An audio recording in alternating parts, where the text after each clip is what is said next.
தெய்வச் சேக்கிழார் அருளிச் செய்த திருத்தொண்டர் புராணம் என வழங்கப்படும் பெரிய புராணம், பூசலார் நாயனார், அமர்நீதி நாயனார் புராணங்களின் சிறப்புரை. வழங்குபவர் திருப்பூர் கம்பன் கழக செயலாளர் செந்தமிழ் செல்வர் திரு சோ ராமகிருஷ்ணன் அவர்கள்.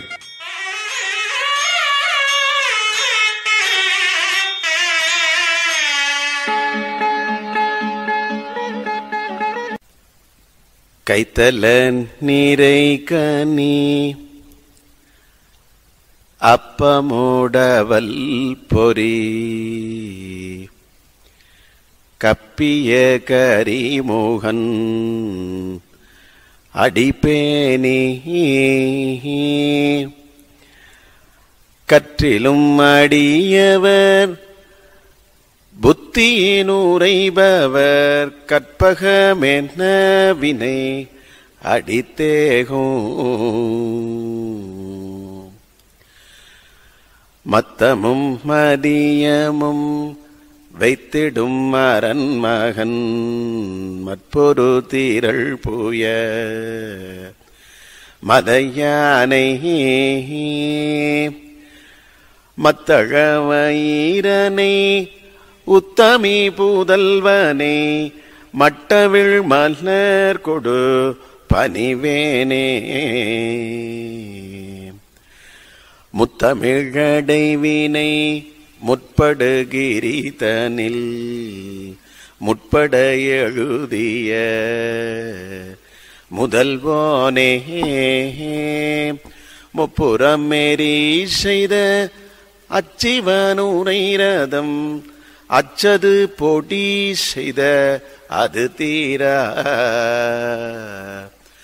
அத்துயரதுகடு சுப்பிரமணிபடும் அப்பு நமதனிடை இபமாகி அக்குரமகளுடன் அச்சிறு முருகனை அக்கன மனமருள் பெருமாளே. அண்ணாமலையான் அடிக்கமலம் சென்றிரைஞ்சும் விண்ணோர் முடியின் மணித்தொகை வீரற்றார் போல் கண்ணார் இரவி கதிர் வந்து கார்கரப்ப தன்னார் ஒழிமொழிங்கித் தாரகைகள் தானகல பெண்ணாகி ஆனாகி அலியாகி பிறங்கொழி சேர் விண்ணாகி மண்ணாகி இத்தனையும் வேறாகி கண்ணாகாரமணுமாய் நின்றான் கழல் பாடி பின்னே பூம்புனல் பாய்ந்தாடேலோரெம்பாவாய்.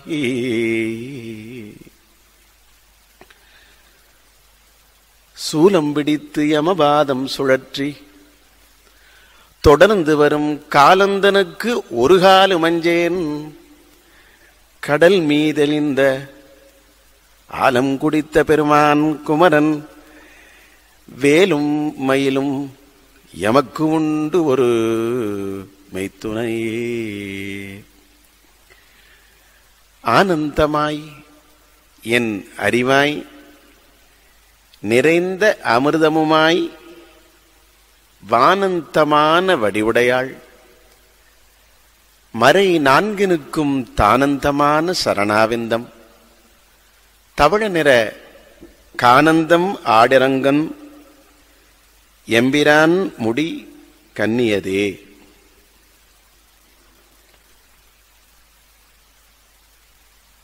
மாசில் வீணையும் மாலை மதியமுமான குளிர்ச்சியான மார்கழி மாதம்.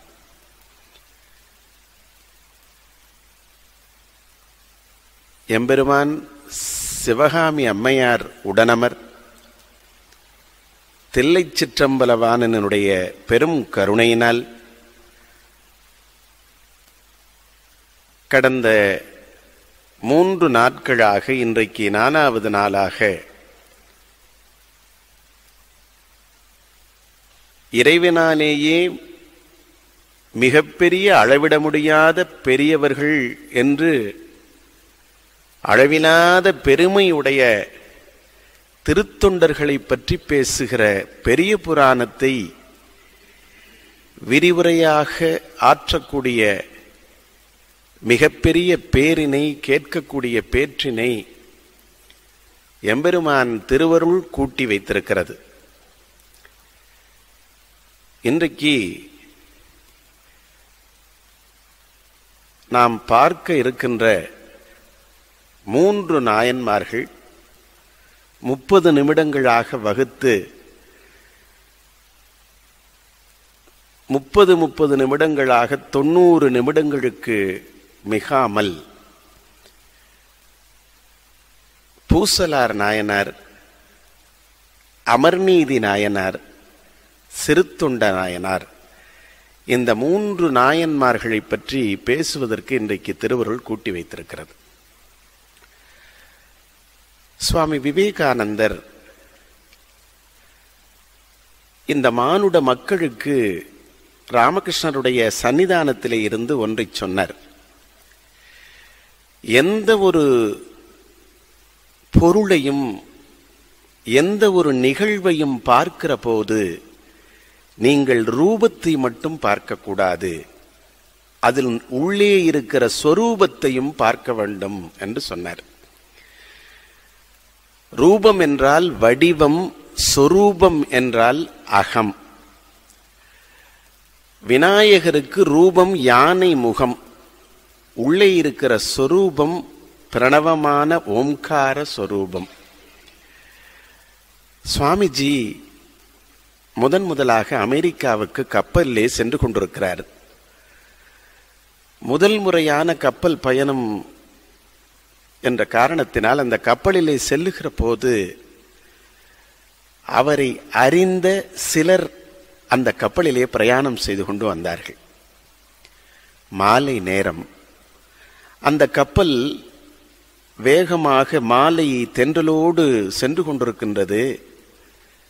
கூட வந்திருக்கிற தொண்டர்கள் எல்லாம் அவருக்கு அறிமுகம் ஆகாதவர்களெல்லாம் அறிமுகமாகிறார்கள். அவர்களெல்லாம் வந்து சுவாமிஜியை அழைத்து சொல்கிறார்கள், சுவாமிஜி பாருங்கள், பிரபஞ்சத்தினுடைய அழகு எவ்வளவு அழகானது, இயற்கையினுடைய அதிசயங்களை பாருங்கள், மலைகள், அருவிகள், தேனடையாக நிறைக்கின்ற பூக்கள், சோலைகள், சாரல்கள், கனிகள், வனங்களிலே உல்லாசமாய் திரிகின்ற மான்கள், இவைகளெல்லாம் பார்க்கிற போது இந்த இயற்கையினுடைய அழகு எவ்வளவு ரம்யமானது என்று சொன்ன போது சுவாமிஜி அழகாக சொன்னார், இந்த உலகம் முழுவதையும் படைக்கின்ற பிரபஞ்சத்தினுடைய அழகே இப்படி இருக்கிறது என்றால் அந்த படைப்புக்கு உள்ளே இருக்கிற ஆண்டவனுடைய சத்தியமும் அந்த ஆண்டவனுடைய அருட்பெரும் கருணையும் எவ்வளவு அழகானது என்று சொன்னார். எதற்கு சொல்லுகிறோம் என்று சொன்னால், இந்த உலகத்தை படைத்திருக்கின்ற அடியார்களுடைய அற்புதம் இருக்கின்றதே, அந்த அற்புதத்தை பார்க்கிற போது ஆண்டவனுடைய உள்ளத்திலே சொரூபத்திலேயே ஒரு ஆனந்தம் ஏற்படுத்திய, உள்ளுக்குள்ளாகவே ஒவ்வொரு மனிதனிடத்திலும் இதயத்தால் நேசிக்கத்தக்க அற்புத வாழ்க்கையை வாழ்ந்தவர்கள் அடியார் பெருமக்கள். அந்த அடியார் பெருமக்களுடைய அடிப்படை தன்மையே நெஞ்சத்திலால் இறைவனை வைத்தவர்கள். அழகாக நம்முடைய மாணிக்க வாசகர் சொல்கிறார், மார்கழி மாதம் என்பதால் ஒரு 5 நிமிடங்கள் திருவாசகத்தை பற்றி பேசுவதை 4 நாட்களாக நான் வழக்கமாக கொண்டிருக்கிறேன். மாணிக்க வாசகருடைய திருப்பள்ளி எழுச்சியில் ஒரு அருமையான இடம். உலகத்தில் அதிசயங்களும் நடக்கும், அற்புதங்களும் நடக்கும். ஒவ்வொரு நாளும் எவ்வளவு பெரிய அதிசயங்களை நாம் பார்க்கிறோம். காலை உதிக்கின்ற செங்கதிர்கள், செங்கதிர்கள் உதிப்பதாலேயே மலர்கின்ற தாமரை, தாமரை மலர்வதாலேயே அதிலே துய்க்கின்ற தேன்களுக்கு இடமாக இருக்கின்ற வண்டுகளுடைய ரீங்காரம், மானுடத்தின் ஜனனம், குயில்களின் கூவல், கிளிகளின் மொழி, எவ்வளவு அதிசயங்களை நாம் பார்க்கிறோம். ஆனால் இவை எல்லா அதிசயங்களை காட்டிலும் ஒரே ஒரு அற்புதம் நடக்கிறது. என்ன தெரியுமா? எம்பெருமான் என்னுடைய இதயத்திலே வந்து இணைவதுதான் அற்புதம் என்று அழகாக சொல்கிறார். குவின பூங்குயில் கூவின கோழி குறுகுகலி அம்பின இயம்பின சங்கம் ஓவின தாமரை ஒழி ஒழி உதயத்து ஒருபடுகின்றது விருப்பொடு நமக்கு தேவனச்செறி கழல் தாழினை காட்டாய் திருப்பெருந்துறையுரை சிவபெருமானே யாவரும் அறிவனியாய் எமக்கிழியாய் எம்பெருமான் பள்ளி எழுந்தருளாயே. எவ்வளவு அதிசயங்கள் நடந்தாலும் எம்பெருமான் இதயத்திலே எழுந்து இதயத்திலே பள்ளி எழுகக்கூடிய அதிசயம்தான் வாழ்க்கையிலே அற்புதம். இது இதயத்தால் நேசித்து இறைவனை உள்ளே எழுவதுதான் வாழ்க்கையிலே அற்புதம் என்று எதற்காக சொல்கிறோம் என்றால், இன்றைக்கு முதலாக நாம் பேசக்கூடிய நாயனார் பூசலார் நாயனார். இதயத்தில் பள்ளி எழுவது என்பது, அதனால்தான் பள்ளி எழுச்சி என்று சொன்னால் இறைவனை எழுப்புவது என்று பொருள் அல்ல. மார்கழி மாதத்தில் காலை வேளையில் சிவாலயங்களிலும் சரி பெருமாள் கோயிலிலும் சரி அற்புதமாக பாடுவார்கள். 33 கமரர்க்கு முன் சென்று கப்பம் தவிர்க்கும் கலியே துயிலழாய் செப்பமுடையாய் திரளுடையாய் செற்றார்க்கு வெப்பம் கொடுக்கும் விமலா துயிலழாய். எதற்காக துயிலெழுக்கிறார்கள் என்று சொன்னால், நம்முடைய மனம் விழிப்புற்று இறைவனுடைய திருவடிகளை வணங்கி அந்த இறைவனுடைய பாதம் இதயத்தால் வைத்தால் நம்முடைய வாழ்வு மங்களமாய் அமையும் என்ற அடிப்படையில் அந்த பெருமான் அற்புதமாக இதயத்திலே வைத்து பூசலார் நாயனார் என்ற பெருமான் நாயன்மார்களில் மிக வித்தியாசமானவர்.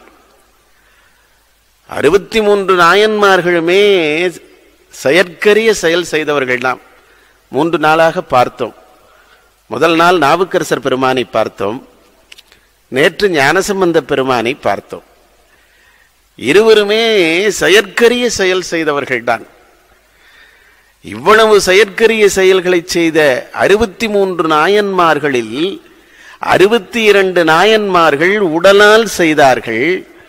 ஆனால் பூசலார் ஒருவர் மட்டும் மாறி நிற்கிறார். இவர் செய்த அப்படிப்பட்ட அற்புதம் என்ன? எல்லாரும் உடலால் தான் செய்ய முடியும்.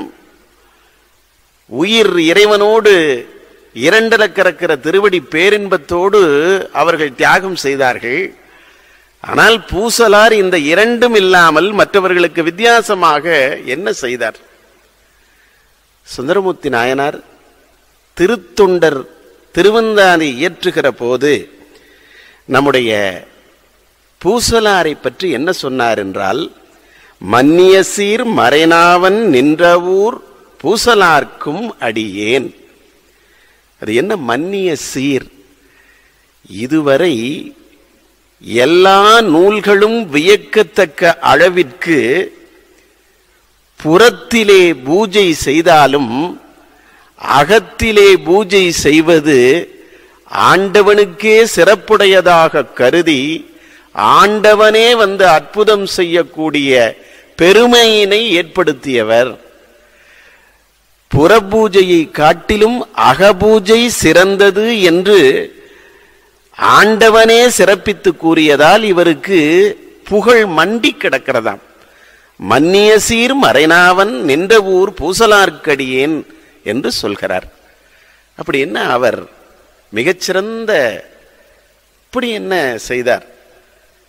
63 நாயன்மார்களில் இவருடைய சிறப்பு தனிச்சிறப்பாக காலம் காலமாக மன்னிய சீர் காலம் காலமாக புகழப்பட்டு வருகிறதே, நினைக்கப்பட்டு வருகிறதே. என்ன அது? காஞ்சிபுரம் நகரங்களில் சிறந்தது. நகரேசு காஞ்சி என்று சொல்லுவார்கள். தொண்டை நாடு சான்றோருடைத்து என்று சொல்லுவார்கள். தொண்டை மண்டலத்திலே காஞ்சிபுரத்திற்கு அருகில் நின்றவூர் என்ற ஒரு அருமையான சிவத்தலம், அதில் இருக்கிற சிவனுக்கு பெயர், எம்பெருமானுக்கு பெயர் மணக்கோயில் கொண்ட நாதர், அம்பிகைக்கு உமையம்மையார் என்று பெயர். அந்த நின்ற ஊர் இருக்கிறது. காஞ்சிபுரத்தை பல்லவ மன்னன் ஆட்சி செய்து வருகிறான். அவன் முறை செய்து காப்பாற்றுகிற மன்னன், அறநீதி தவறாதவன். அதே நேரத்திலே காலம் காலமாக நம்மை நாண்ட சேர சோழ பாண்டிய மன்னர்கள், நேற்று ராஜராஜ சோழனை பற்றி பார்த்தோம். ராஜராஜ சோழன் இல்லை என்று சொன்னால் நேற்று பார்த்தோம் திருமுறைகள் இல்லை. ஏடு தந்தானடி தில்லையிலே அதை பாட வந்தேனடி எல்லையிலே. நேற்று அந்த ஏடு தந்ததை ஞானசம்பந்த பெருமான் நம்பியாண்டார் நம்பிகள் எடுத்து கொடுத்து அந்த தில்லையம்பலனானனை ஞானசம்பந்த பெருமான் பாடி இதையெல்லாம் நேற்று பார்த்தோம். நம்மை ஆண்ட மன்னர்கள் முதலாக ஆலயம் எழுப்பி அறப்பணி செய்தார்கள். ஒவ்வொரு ஆலயங்களையும் பார்க்கிற போது இந்த தமிழர்தம் பண்பாடு, இந்த தமிழ் மண்ணிலே வாழ்ந்தவர்கள் சமயச்சார்புடையவர்களாக, அறநெறி தவறாதவர்களாக, இல்லற ஒழுக்கத்தின் சார்ந்து நின்று மனிதனை மனிதன் நேசிக்கின்றவர்களாக வாழ்ந்தார்கள் என்ற நம்முடைய கலாச்சாரத்தினுடைய உயர்வுதான் வானுயர்ந்த கோபுரங்கள் இல்லையா? குலவு சித்திரம் கோபுரம் ஈதனைத்தின் எழிலுடைய நின்றாள் என்று பாரதி சொன்னான். நம்முடைய எழிலுடையான வாழ்க்கை அழகு பெறுகிறது என்றால் நம்முடைய கோபுரங்கள் தான். அந்த காஞ்சிபுரத்தை தலைமையாக கொண்டு ஆண்ட பல்லவ மன்னனுக்கு ஒரு ஆசை. என்ன ஆசை? திருப்பணி செய்ய வேண்டும். கைலாயத்திலே இருக்கிற அந்த நாதனாக இருக்கின்ற பெருமானுடைய பெயர் கொண்டு கைலாசநாதருக்கு மிகப்பெரிய ஆலயம் அமைக்க வேண்டும் என்று நினைக்கிறார். அந்த ஆலயத்தை கட்ட வேண்டும் என்று நினைத்தாலே பெரும் புண்ணியம். அவ்வளவு பெரிய ஆலயத்தை அமைக்க வேண்டும் என்று அவன் நினைத்தவன் முறையாக ஆகம விதிகளின்படி மிகச்சிறந்த கட்டிடக் கலையோடு அந்த அற்புதமான ஆலயத்தை அமைக்கிறான். அந்த ஆலயத்தை அமைத்துவிட்டு அவனுக்கு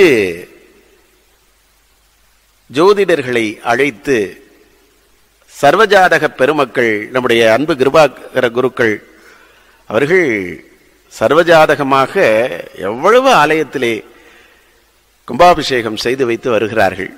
அவர்களைப் போல ஆச்சாரியர்களை அழைத்து நல்ல நாள் குறித்து கும்பாபிஷேகத்திற்கு தேதி குறிப்பிட்டுகிறான். தேதி குறிப்பிட்டு விட்டு, தேதியை குறித்து விட்டு, கும்பாபிஷேகத்திற்கு முந்தைய நாள் இரவிலே தூங்குகிறான்.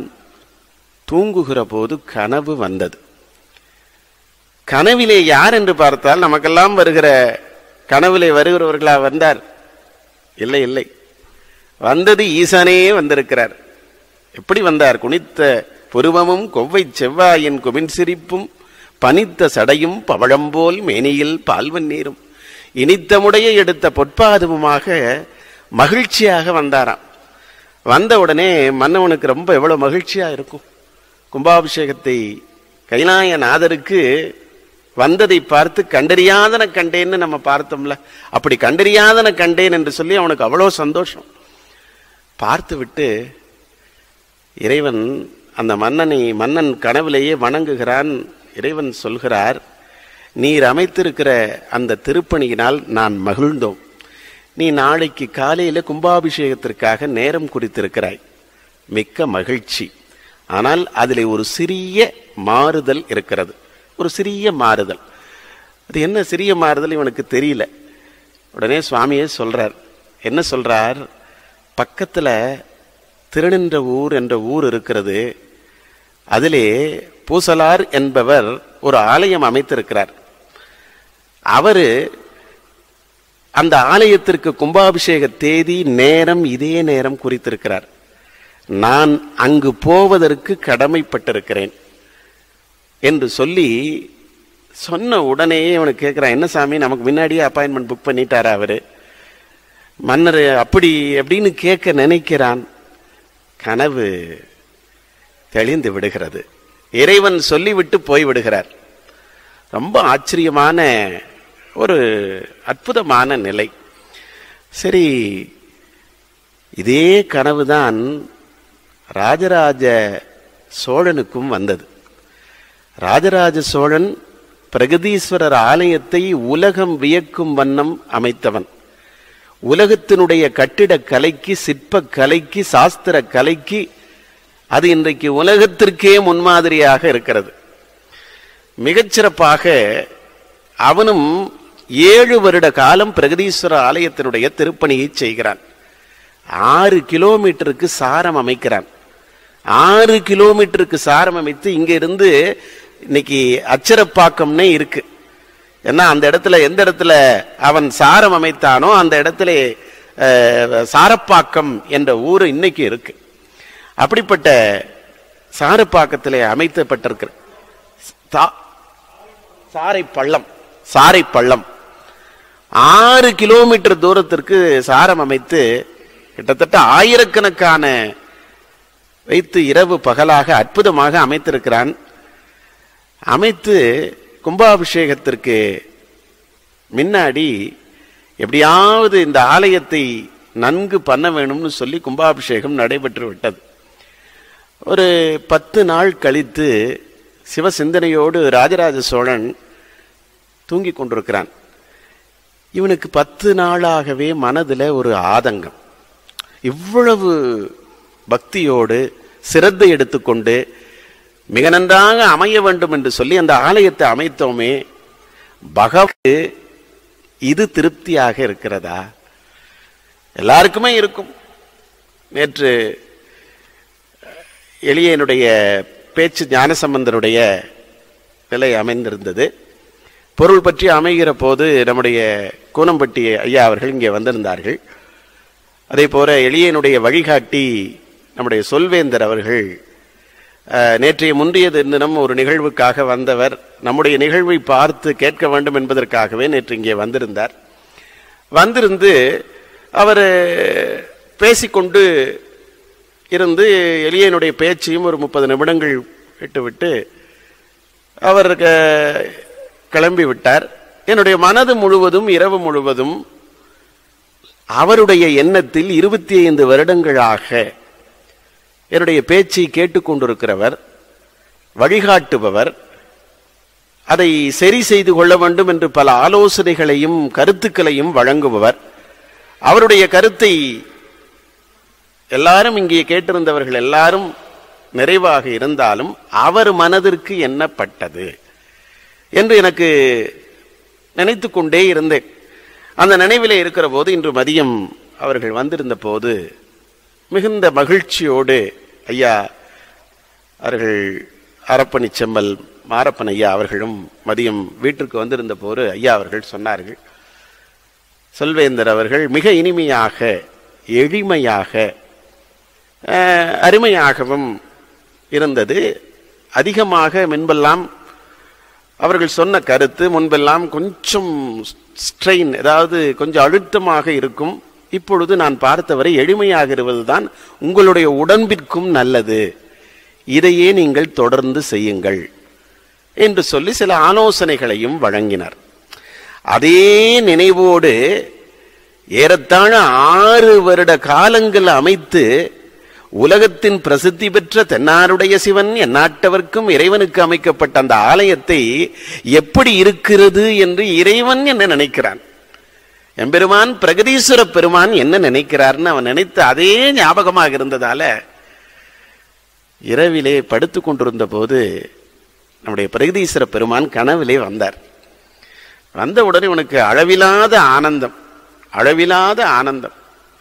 பெருமான் மிக மகிழ்ச்சியோடு அவருக்கு ஆசீர்வதித்து சொல்லி, சுவாமி எங்களுடைய அந்த கும்பாபிஷேகத்தினுடைய நிலையை பற்றி, அந்த கும்பாபிஷேகத்திற்கே உங்களுடைய திருவுள்ளத்தை பருத்தி சொல்ல வேண்டும் என்று இவன் கேட்க, பிரகதீஸ்வரர் சொன்னாராம், அழகிப்பாட்டியின் அழகிய தாமரை மலரில் நான் அன்போடு அமர்ந்திருக்கிறேன். அழகிப்பாட்டியின் அன்பான தாமரை மலரில் நான் அழகிப்பாட்டியின் அழகிய தாமரை மலரில் நான் அன்பாய் அமர்ந்திருக்கிறேன் ஒரு வரி சொல்லிட்டு அந்த கனவு கலைந்து விடுகிறது. ராஜராஜ சோழனுக்கு ஒண்ணுமே புரியல.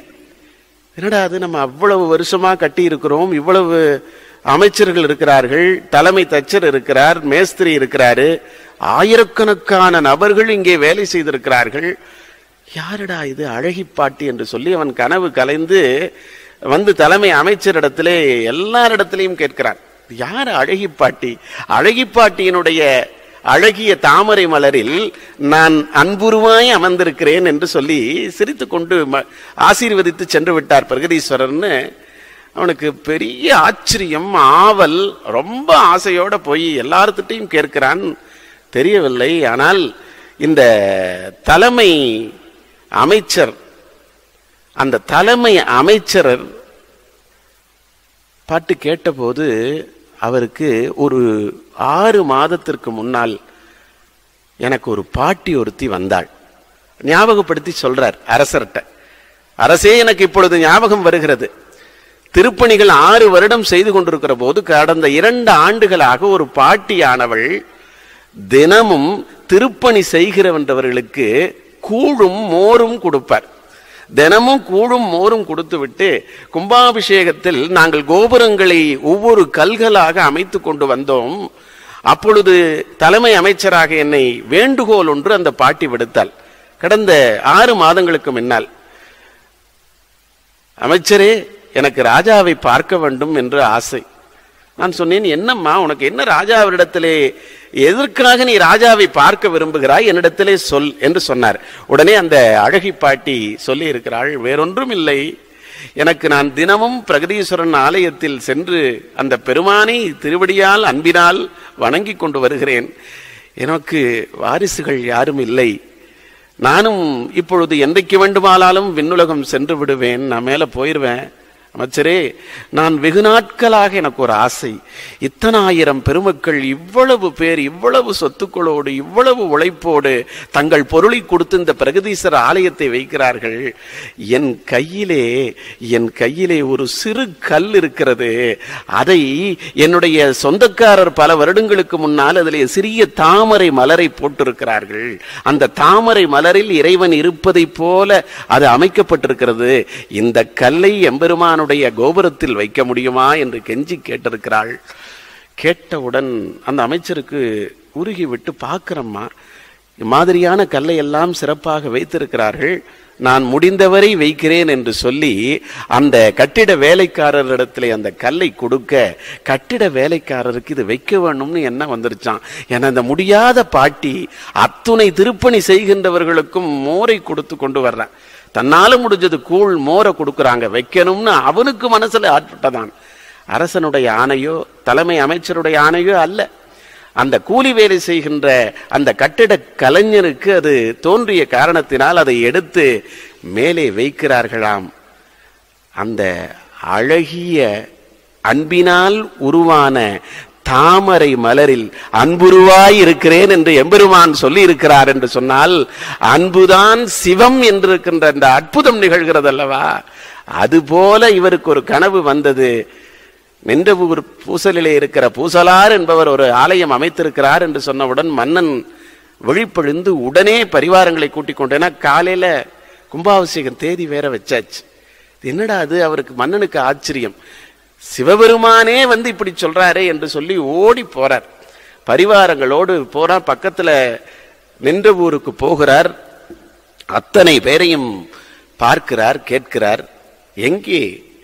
இங்கே அமைக்கப்பட்டிருக்கின்ற ஆலயம் ஏதாவது புதிதாக இன்றைக்கு கும்பாபிஷேகத்திற்கு நாள் குறித்திருக்கிறார்களா என்று கேட்டபோது, அது ஒரு குக்கிராமம், எங்கு பார்த்தாலும் ஜன நடமாட்டம் ரொம்ப குறைவு. அந்த இடத்துல போய் எப்படிடா யாருமே இல்லையே என்று சொல்லி அங்க இருக்கிறவர்களை பார்த்து கேட்கிறார்களாம், எங்கே அவருடைய ஊர் இருக்கிறது, எங்கே அந்த பூசலார் என்பவருடைய ஊர் இருக்கிறது என்று. அவர்கள் சொல்கிறார்கள், அவர் ஒரு ஏழை அந்தனர், அவர் தினமும் ஆலயத்திற்கு சென்று சிவனடி சிந்தித்து வாழ்பவர், ஆலயத்திலே சென்று அங்கே இருக்கிற இறைவனுக்கு பூஜை செய்து வாழ்ந்து வருபவர் என்று சொல்லி அவரை பற்றி சொல்கிறார்கள். இதோ அவருடைய குடிசை இங்கேதான் இருக்கிறது, அவர் வாழுகிற சிறு குடிசை இதோ இந்த இடத்துல இருக்கிறது என்று சொன்னவுடன் இந்த அரசன் என்ன செய்திருக்க வேண்டும்? அவர் சிறு குடிசை, இங்க ஒன்னும் கும்பாபிஷேகம் இந்த ஊர்ல இல்லை, அவர் ஒன்னும் கோயில் கட்டல, இப்படியெல்லாம் தெரிஞ்சவுடன் அரசன் என்ன சொல்லி இருக்க வேண்டும்? இதுக்குதான் இப்படியா, நம்ம கனவுல ஏதாவது மாத்தி சொல்லிட்டாரா, நம்ம போய் கும்பாபிஷேகத்தை பார்த்து விடுவோம் என்று சொல்லி அரசன் நினைத்திருக்க வேண்டும். ஆனால் அந்த அரசன் என்ன செய்தானாம்? தன்னை கூட வந்திருக்கிற சேனைகளை, தன்னுடைய உதவியாளரை அழைத்து அந்த இடத்துக்கு வர சொல்லவில்லையாம். அந்த பெருமானை நானே சென்று பார்க்கிறேன் என்று சொல்லி அரசன் ஓடோடி செல்கிறார். ஓடோடி சென்று அங்கே பார்க்கிறார். பார்த்தபோது என்ன நடந்ததாம்? ஒரு 6 மாதத்திற்கு முன்னால போவோம். திருநின்றவூர் என்ற ஊரில் பூசலார் என்ற ஒரு நாயனார். அந்த பூசலாருக்கு 30 திருமேனி தீண்டுவார், சிவனடியே சிந்தித்து வாழ்வார், வேள்விகள் செய்து இருப்பார். எல்லா சிறப்புகளும் உடைய அந்தனர் என்போர் அறவோர் மற்றெவ்வுயிருக்கும் செந்தன்மை பூண்டு ஒழுகலான். அவ்வளவு அழகா திருவள்ளுவர் சொல்லியிருக்கார். அந்தணர்கள் என்று சொன்னால் அவர்கள் தமக்கு இடப்பட்ட, தமக்கு விதிக்கப்பட்ட வேள்விகளை செய்தல், வேதங்களை ஓதுதல், வேள்விகளை செய்வித்தல், இப்படி பல வைதீக தர்மங்களை செய்துவது மட்டுமல்ல, அந்த அந்தணர்கள் எல்லா உயிர்களிடத்திலும் எம்பெருமானுடைய நிலையாகவே உருவமாகவே பார்த்து அன்புள்ளம் கொண்டவர்கள், செந்தன்மை என்று திருவள்ளுவர் சொன்னதை போல இருக்கிறார். ஆனால் அவருக்கு இயல்பாகவே அவருக்கு கொஞ்சம் செல்வம் குறைவு, ஏழை அந்தணராக இருக்கிறார். அவருக்கு மிகச்சிறந்த சிவபக்தியாளர். அவருக்கு செல்வம் இல்லையே என்று வருந்தினாராம். எப்ப வருந்தினாராம்? தன்னுடைய வாரிசிற்கு பணம் வல்லவில்லையே, தன்னுடைய இன்பத்துறையிலே இருக்கிற வீடுக்கு, தன்னுடைய நிலபுலன் வாங்குவதற்கு செல்வமில்லேன்னு வருந்தலையா. தான் அந்த ஊரிலே எம்பெருமானுக்கு ஒரு ஆலயம் அமைக்க வேண்டும்னு மனசுல நினைச்சாராம். அவர் பார்க்கிற அருகிலே இருக்கிற ஊர்ல எல்லாம் எவ்வளவு பெரிய ஆலயங்கள் அமைத்திருக்கிறார்கள். கோயிலில்லா ஊரிலே குடியிருக்க வேண்டாம், ஆலயம் தொழுவது சாலமும் நன்று, நம்முடைய திருநின்ற ஊரிலே ஒரு ஆலயம் அமைக்க வேண்டும் என்று அவருக்கு ஆசை வந்த போது அப்பதான் மனதில் நினைத்தாராம், நம்முடைய முன் சென்ம தவத்தினுடைய பயனினாலே நமக்கு செல்வம் குறைந்திருக்கிறதே. சில நேரங்களில் எவ்வளவு உழைப்பு இருந்தாலும், எவ்வளவு அறிவின் ஞானம் இருந்தாலும், எவ்வளவு வாய்ப்புகள் இருந்தாலும், செல்வம் உழைப்புக்கேற்ற ஊதியம் பெறும் என்று தெய்வத்தால் ஆகாதெனினும் முயற்சிதன் மெய்வருத்த கூலி தரும் என்று சொல்லார் திருவள்ளுவர். ஆனால் செல்வம் நிறைந்து இருப்பது என்று சொன்னால் சில நேரங்களிலே எல்லோருக்கும் வாய்ப்பதில்லையே. இருவேறு உலகத்து இயற்கை திருவேறு தெள்ளியராதல் வேறு. ஏன் இப்படி என்று, எதனால் என்ற காரணம் என்பதை அவ்வை பிராட்டி அழகாக சொன்னார். ஒருவனுக்கு ஏன் செல்வம் என்பது மிகப்பெரிய செல்வந்தனாக வாழ முடியாத சூழ்நிலை வரும் என்பதற்கு நமக்கு ஒரு காரணத்தை சொல்கிறார் நம்முடைய அவ்வை பிராட்டி. என்ன சொன்னார்? நீரளவே ஆகும் நீர் ஆம்பல். ஒரு பொய்கையிலே இருக்கிற, ஒரு குளத்தில் இருக்கிற ஆழத்தை பொறுத்துத்தான் தாமரை தண்டினுடைய உயரம் இருக்கும். நீரளவே ஆகும் நீராம்பல், தான் கற்ற நூலளவே ஆகும் நுண்ணறிவு. எவ்வளவுக்கு எவ்வளவு கற்கிறோமோ, எவ்வளவுக்கு எவ்வளவு கேட்கிறோமோ, அந்த அளவுக்கு நம்முடைய அறிவு நுட்பமானதாக மாறும். தான் கற்ற நூல் அளவே ஆகும் நுண்ணறிவு அப்படின்னு சொல்லிட்டு, மேலைனால் தாம் செய்த தவத்தளவே ஆகும் தான் பெற்ற செல்வம், குலத்தளவே ஆகும் குணம் என்று, அந்த மேலைனால் நாம் தவம் செய்யவில்லையே என்று நம்முடைய பூசலார் நாயனார் நினைத்தாராம். எதற்காக நினைத்தார்? அறப்பணியையும் திருப்பணியையும் இந்த ஊர்ல ஒரு கோயில் அமைக்க வேணும்னு நினைத்தார். அடுத்த நிமிடம் அவருக்கு இதெல்லாம் என்ன, எனக்கு என்ன குறை என்று சொல்லி எம்பெருமானை நான் கோயில் அமைப்பேன்னு சொல்லி அமைக்க ஆரம்பிச்சுட்டாராம். எப்படி ஆரம்பிச்சாராம்? மனதிலேயே கோயில் கட்ட ஆரம்பித்தாராம். அதனாலதான் அடிக்கடி எல்லாருமே சொல்லுவார்கள், மனக்கோயில் கட்டி கொண்டிருக்காதேன்னு விளையாட்டாக சொல்லுவார்கள் கற்பனையில இருக்கிறவனுக்கு. காலம் காலமாகவே வாழ்க்கையிலே மனதினால் வெற்றி பெற்றவர்கள் பூசலாரை சொல்லுவார்கள் இல்லையா? மனதினால் நினைத்து உழைப்பின்றி இருக்கின்றவர்களை, கற்பனையிலும் கனவிலும் வாழ்கின்றவர்களை மனக்கோயில் கட்டாதேம்பாங்க. அது அந்த பூசலாருடைய 7ஆம் நூற்றாண்டு 8ஆம் நூற்றாண்டிலே நடந்தது. இன்றைக்கு வழிமணியாக சொல்லப்படுகிறது. இவர் என்ன சொன்னாராம்? மனதினேலே கோயில் கட்டினாராம். மனதிலே கோயில் கட்டினார் என்று சொன்னால் எப்படி கட்டினார்? மனசுல நம்ம நினைக்கிறோம், எடுத்த உடனேயே நான் இந்த நாட்டினுடைய முதல்வராக மாறிவிடுவேன் என்று சொல்லி மனசிலே முழுமையாக நினைத்து மனசிலேயே வெற்றியை அடைந்து விடுகிறோம். இந்த இடத்துல நல்லா நம்ம பார்க்கிறோம், ஒரு காரியத்தை எடுத்துக்கொண்டால் மனசினாலேயே நீ மனக்கோட்டை கட்டி கொண்டிருக்கிறாய் என்று சொன்னால், நான் பிடித்த பெண்ணோடையே நான் கல்யாணம் பண்ணிக்கொள்வேன் என்று ஒரு காதலன் நினைக்கிறான். அவன் திருமணம் ஆகிவிட்டதாகவே நினைக்கிறான், முடிவை பற்றி நினைக்கிறார். ஆனால் பூசலார் மனதிலே கோயில் கட்டினார். நன்றாக புரிந்து கொள்ள வேண்டும், அவர் மனதினாலே கற்பனை செய்யவில்லை, மனதினாலே இதை செய்ய வேண்டும் என்று கனவு செய்யவில்லை, மனதினாலே செயல்பட்டார். இதுதான் ரொம்ப முக்கியம். அவருடைய வெற்றிக்கும் சேக்கிழார் பெருமான் காட்டிய மிக முக்கியமான வாழ்க்கை அற்புதம். அதாவது நினைப்பது என்பது வேறு, அந்த நினைவிலேயே செயலாற்றுவது என்பது வேறு. இது கொஞ்சம் புரிவதற்கு நமக்கு, நான் ரொம்ப நாளா அதை பத்தி நினைத்து கொண்டிருந்தேன், எனக்கு ஒரு விடை கிடைச்சது. இது என்ன மனதினாலேயே செயல்படுவது? இவர் என்னென்ன பண்ணினார்? முதலாக ஒரு நல்ல இடத்தை தேர்ந்தெடுத்து கொண்டார். அவருக்கே தெரியும், ஏன்னா சாஸ்திரம் படித்தவர். அதனால அவர் என்ன செய்தார்? ஒரு நல்ல இடத்தை தேர்ந்தெடுத்து கொண்டார். அந்த இடத்தை தேர்ந்தெடுத்து கொண்டு அந்த இடத்திலே பாலக்கால் போட வேண்டும் என்று நினைக்கிறார். பாலக்கால் போடுவதற்கு என்ன பண்ணணும்? முதலாக நல்ல நாள் குறிக்க வேண்டும். பாலக்கால் போடுவதற்கு நல்ல நாள் குறிக்க வேண்டும்.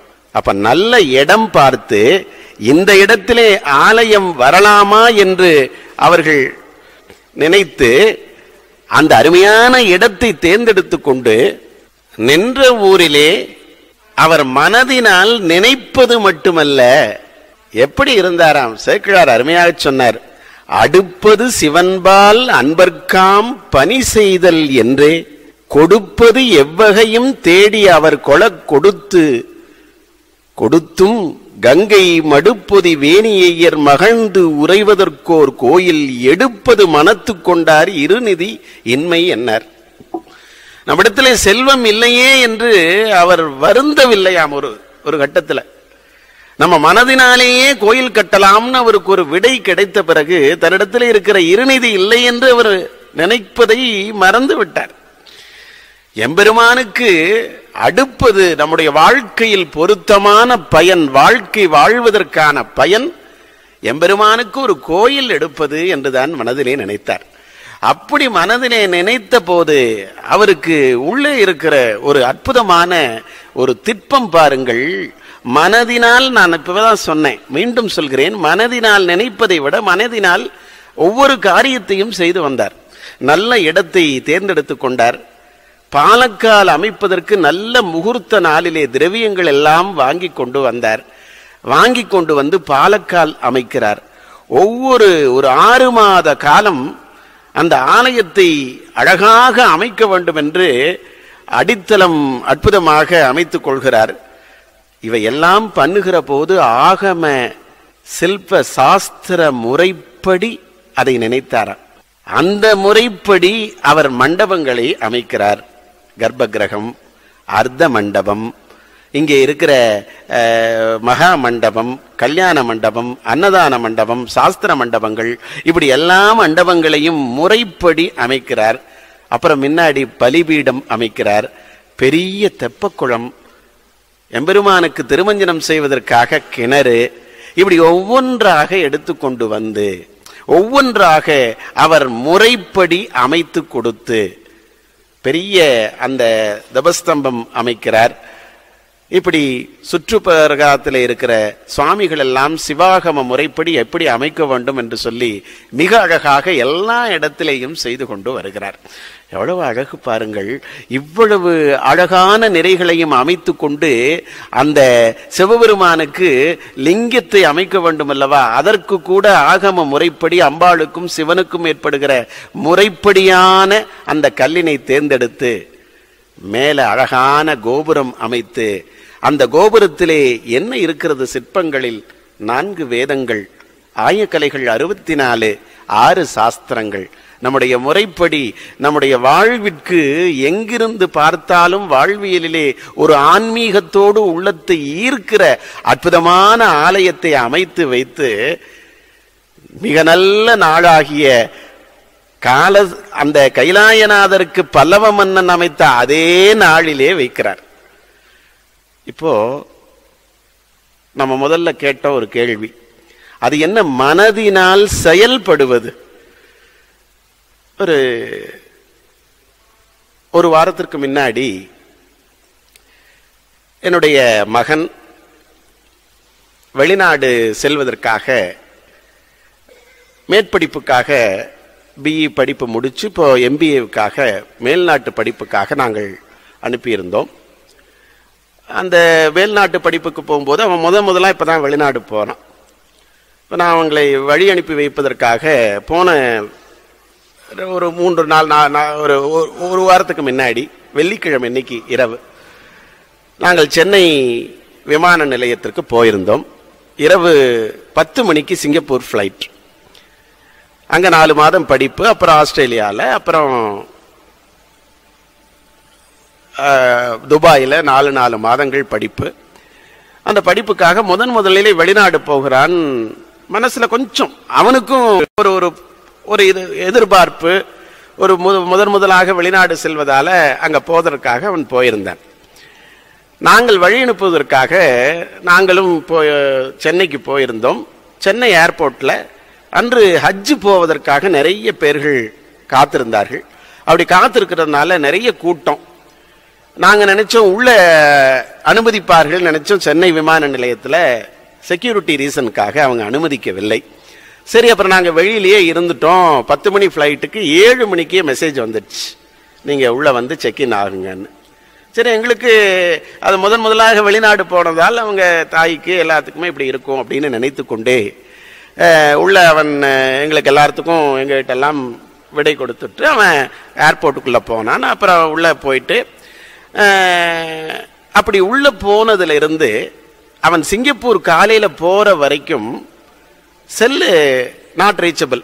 இன்டர்நேஷ்னல் ரோமிங் வந்து அங்கிருந்து தான் அடுத்த நாள் தான் தொடங்கியது. அப்படி போன வரைக்கும் ஒரு 12 மணி நேரம், மாலை 7 மணியிலிருந்து அடுத்த நாள் 7 மணி வரை அவனுடைய தாய் ஒவ்வொரு நிகழ்வாக நாங்கள் பகிர்ந்து கொண்டே வந்தாங்க. இப்போ உள்ள போயிருப்பான், இப்போ 8 மணி ஆச்சு பாரு, இப்போ உள்ள அங்கிருந்து வெளியிலிருந்து பார்த்தா செக்இன் ஆகுது. உள்ள போர்டிங் பாஸ் வாங்கியிருப்பான். இப்போ செக்யூரிட்டி செக்கிங்காக உள்ள போயிருக்கான். 9:30 மணின்னா சரி, இப்போ மணி 9:30 ஆச்சு. இப்போ சாப்பிட்டானா என்னன்னு நான் கேட்டேன். இல்லை, முதல்ல போறதுனால அவனுக்கு அந்த உள்ளேயே சாப்பிட்டுக்குவான் அப்படின்னு நினைச்சான். சரியா ஒரு 10 மணிக்கு ஃப்ளைட் டேக் ஆஃப் ஆச்சு. 10:30 மணிக்கு அவ சொல்றா நேரம் சாப்பிட்டு இருப்பான் அப்படின்னு சொல்றான். அப்புறம் நைட்டு நாங்க ட்ரெயின்ல வந்தோம். ட்ரெயின்ல திரும்பி வரும்போது ஒரு 2 மணிக்கு நேரம் ரீச் ஆயிருப்பான், சிங்கப்பூர் ரீச் ஆயிருப்பான். சரியா ஒரு 4 மணி ஆச்சு. ஒரு 4 மணிக்கு ஆனோன்னு இன்னைக்கு ஏர்போர்ட்ல எங்களுடைய உறவினர் இருக்காங்க. அவங்க 6 மணிக்கு நான் வர சொல்லியிருந்தேன், இந்நேரம் அந்த உறவினர் அங்கே வந்திருப்பாங்க, அவளுக்கு சொந்தம், அவங்க வந்திருப்பாங்க. சரி, ஒரு 7 மணி ஆச்சு. நேரம் அவன் அங்கே அவன் எந்த இடத்துல ஹாஸ்டல் கொடுத்துருக்காங்களோ அந்த இடத்துக்கு அவன் போயிருப்பான். ஸோ ஒரு 8 மணி ஆச்சு.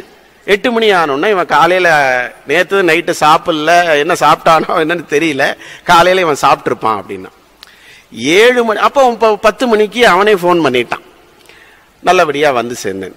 இப்போ பாருங்க, மனதினால் நாங்கள் காலை அவன் சிங்கப்பூர் போவான் என்று நினைப்பது வேறு. 7 மணியில இருந்து அவனோட பேச முடியல.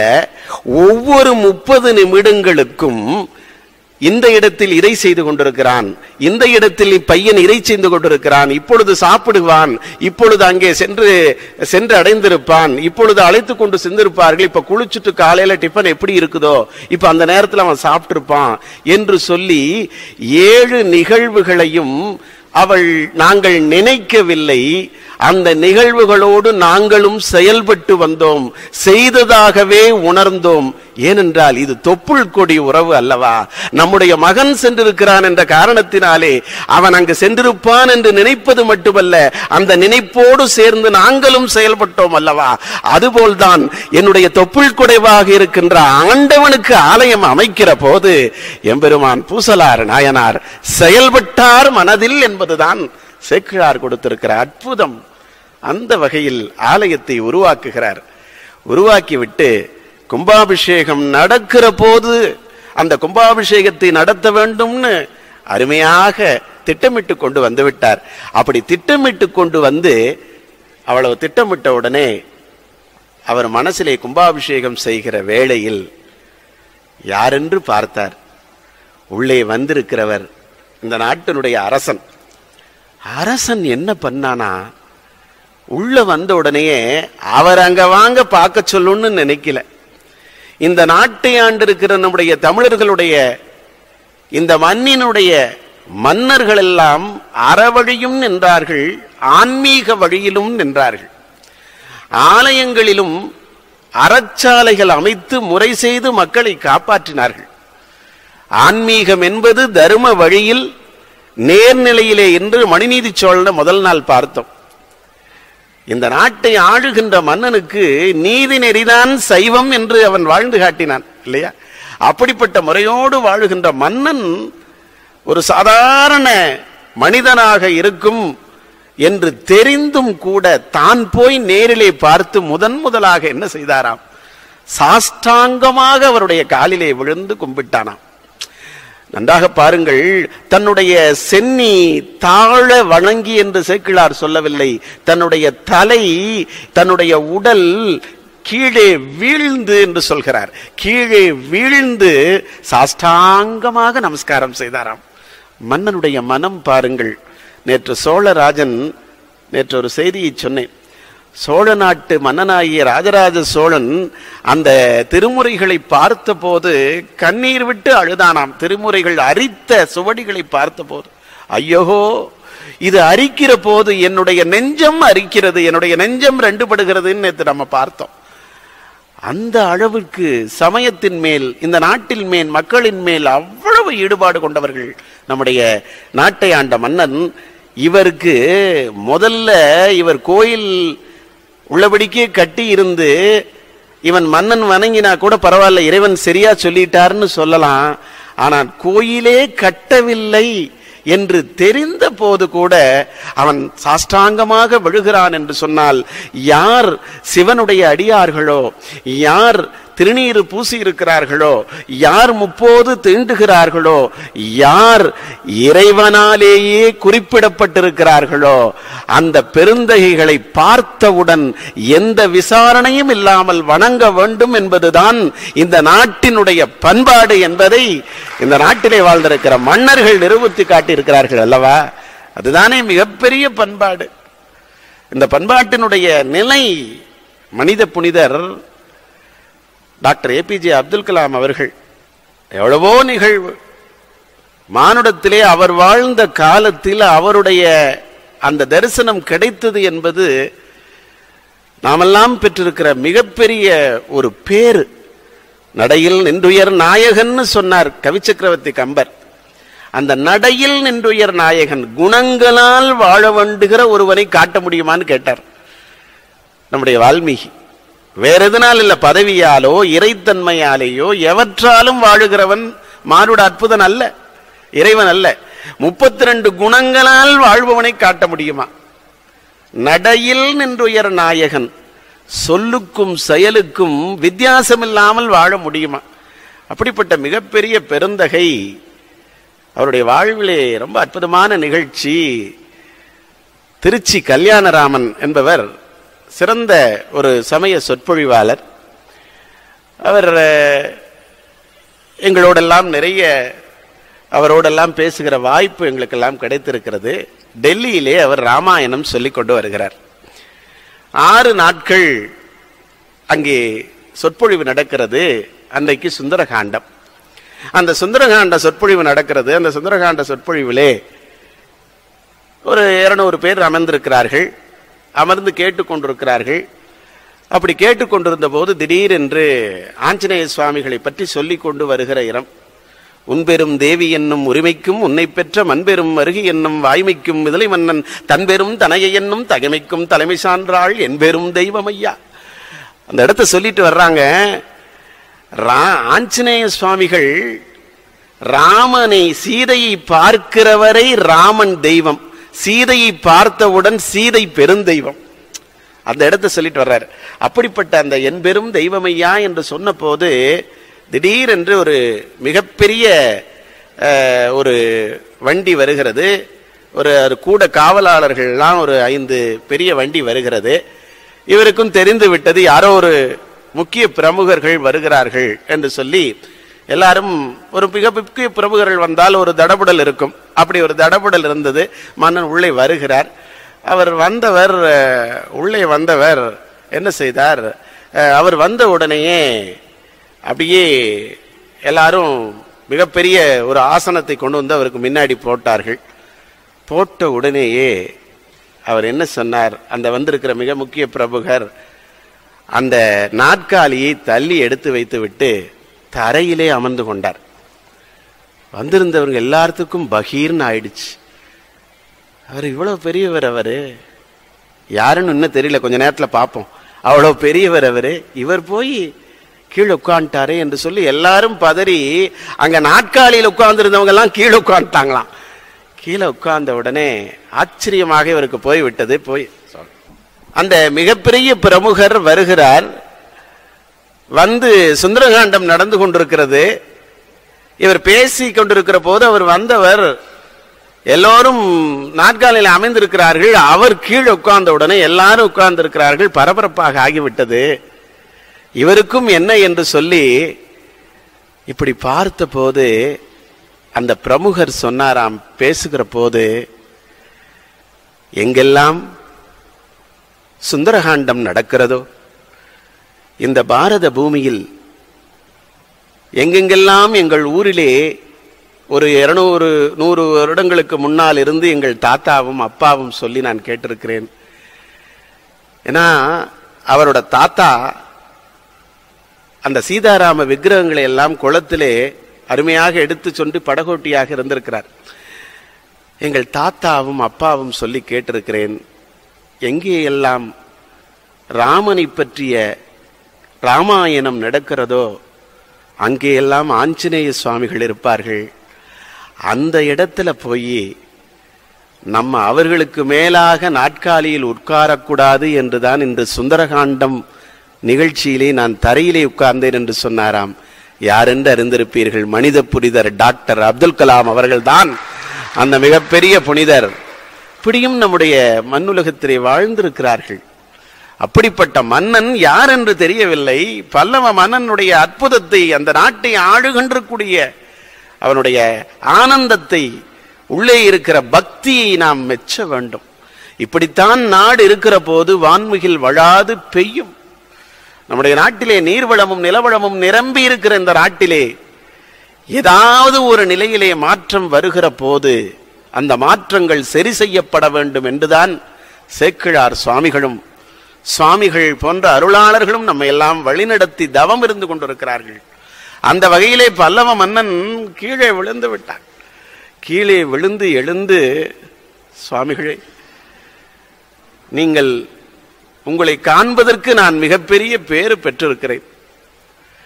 6 நாட்கள் நடைபெறுகிற இந்த இனிமையான திருவிழாவில், இந்த ஞான வேள்வியில் ஒவ்வொரு நாட்களும் நம்முடைய அரப்பணி செம்மல் அவர்கள் ஒவ்வொரு அருளாளர்கள் முன்னின்று இது நடத்த வேண்டும், முருகு முன்னிற்க என்று பெரியவர்கள் சொல்வார்கள்.